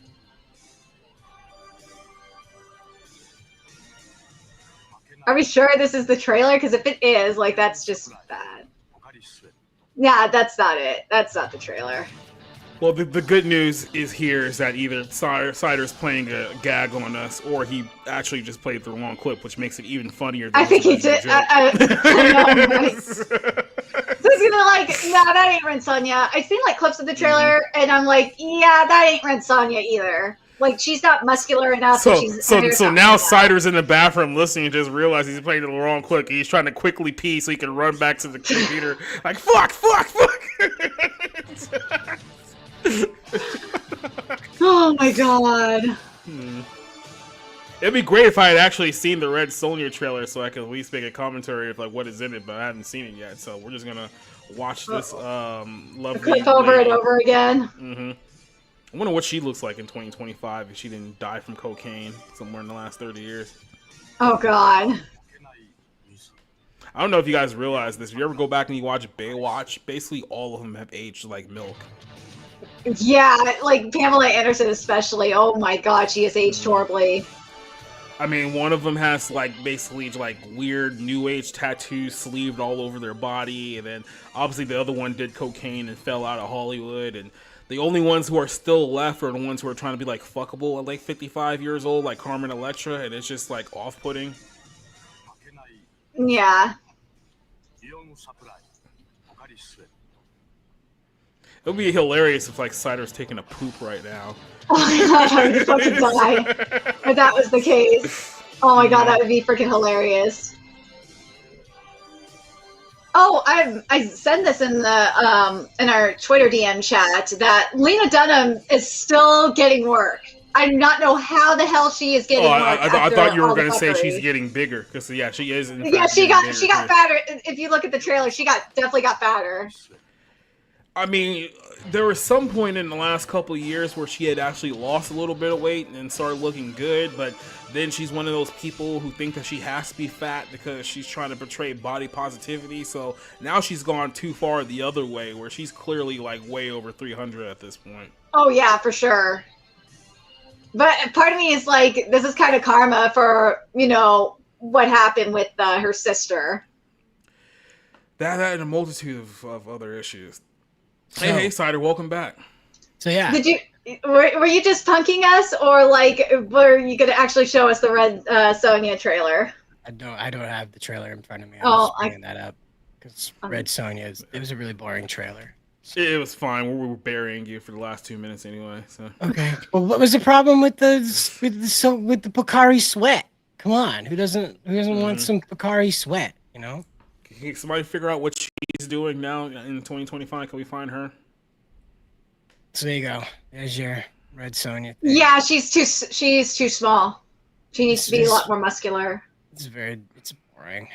It's really boring. I'm sorry. I know there's action things happening. I know there is a woman being stabbed and slow motion shots. It's just so. I don't know. It just feels like a Kickstarter movie. Like some guy got some friends together to make a Kickstarter movie about Red Sonia. But yeah, her hair is not red. Is too dark. It should be a lot brighter, a brighter shade of red.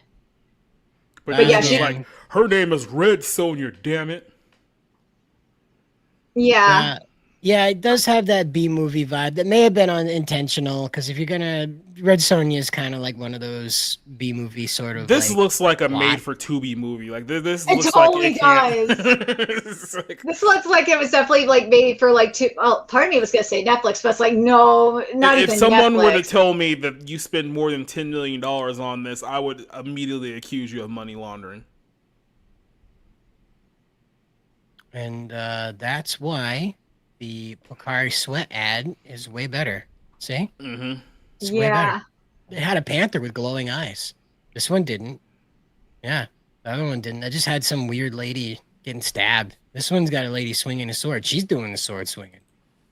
Yeah, that's why I said this is the trailer for Red Sonja. I don't care what you guys are gonna go see. This is the Red Sonja that I want to see, where she's like fighting dragons and shit, so she can get some ice cold Pocari Sweat. Whatever the hell that is.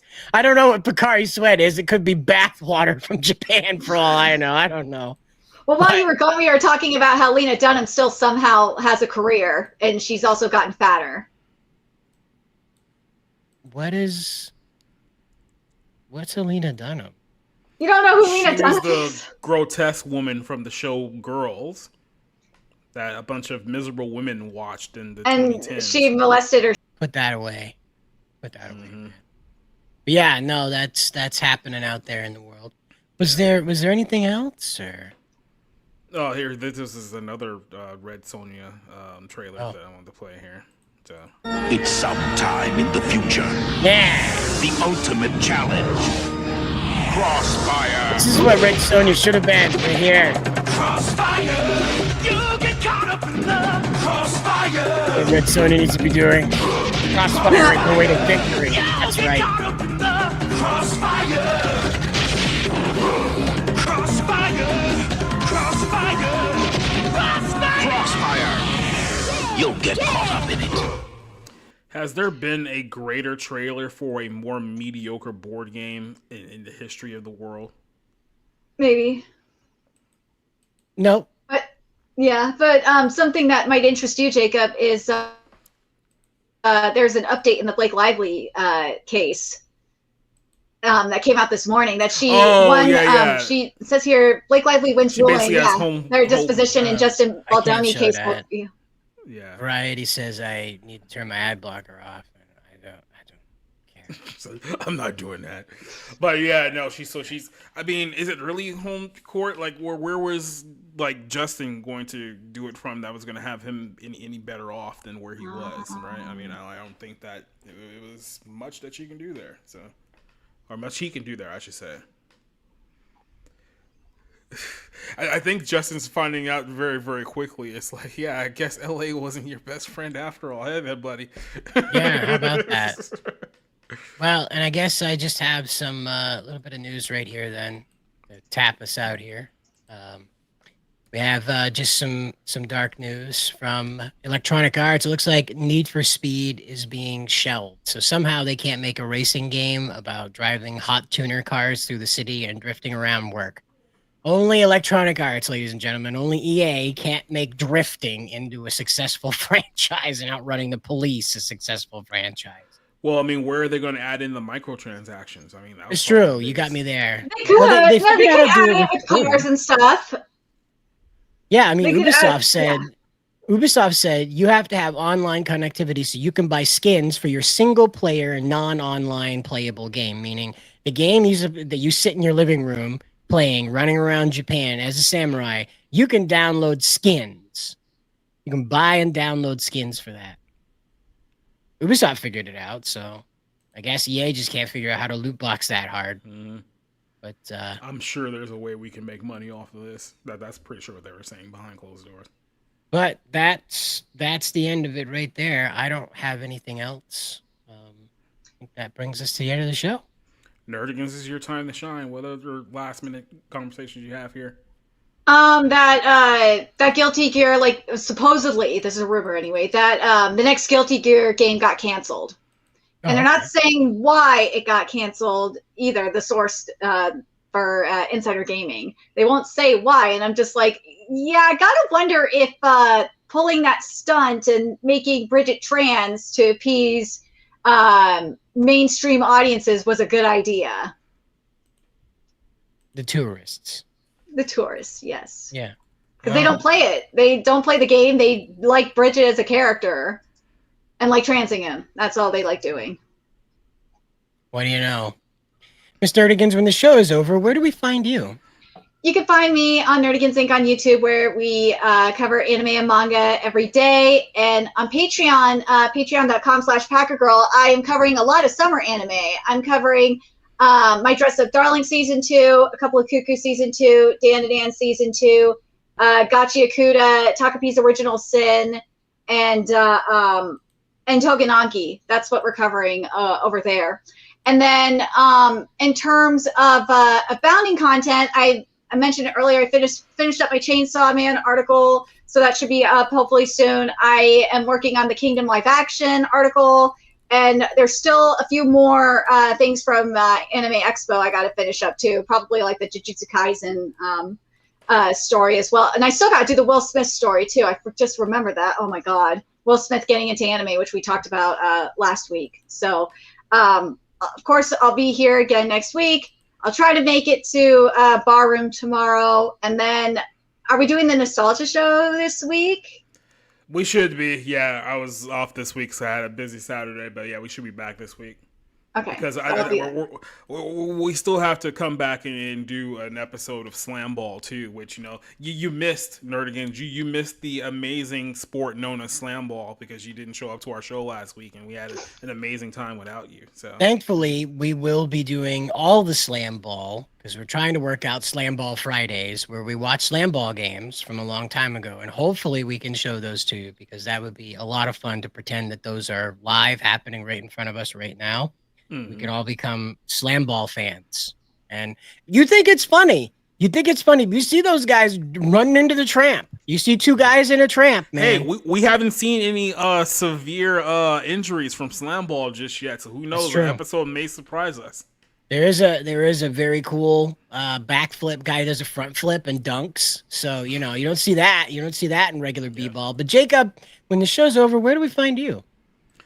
You can find me over on Society Reviews on YouTube. I'm pretty sure I have like a few more movie reviews coming out for the mix too, so you should be able to catch those pretty soon as well, because I got a couple more that should be out as well. So you're going to see a lot more reviews. Tomorrow night on the Bar Room, we're going to talk about a whole lot. We're going to talk about the whole Donald Trump Epstein situation. We're going to talk about James Gunn and Superman. Nick Offerman clearly hates the character that he portrayed on Parks and Recreation. And then we're going to talk about the theory that Sinners is actually a movie that is trying to move black people away from Christianity. And you think that is a weirdo conspiracy theory. That tweet has 156,000 likes. So we'll talk about that tomorrow as well. And then, like I said, we got the Nostalgia Show on Saturday. We'll be back doing that as well. And then I guess we're doing Slam Ball Fridays as well, too. So yeah, we got a lot of stuff coming up. Oh yeah, Slam Ball Friday. Mm-hmm. All right, so you heard it here. We got the Nostalgia Show, 01, and Slam Ball Friday. So if you're not if you don't have already programs to enjoy, congratulations. You're going to become a Slam Ball fan. You're going to go back in time with us. And every Monday at 6:30, you can tune in right here for what we do, whatever this was, every week. Until the next time that we go live, luck out there. Yeah. me, Jor-El the Dawn, baby. From the house of L to the house of hoes, got a little mission for you, son. Listen close. Yo, Cal, you my legacy, my flesh, my clone.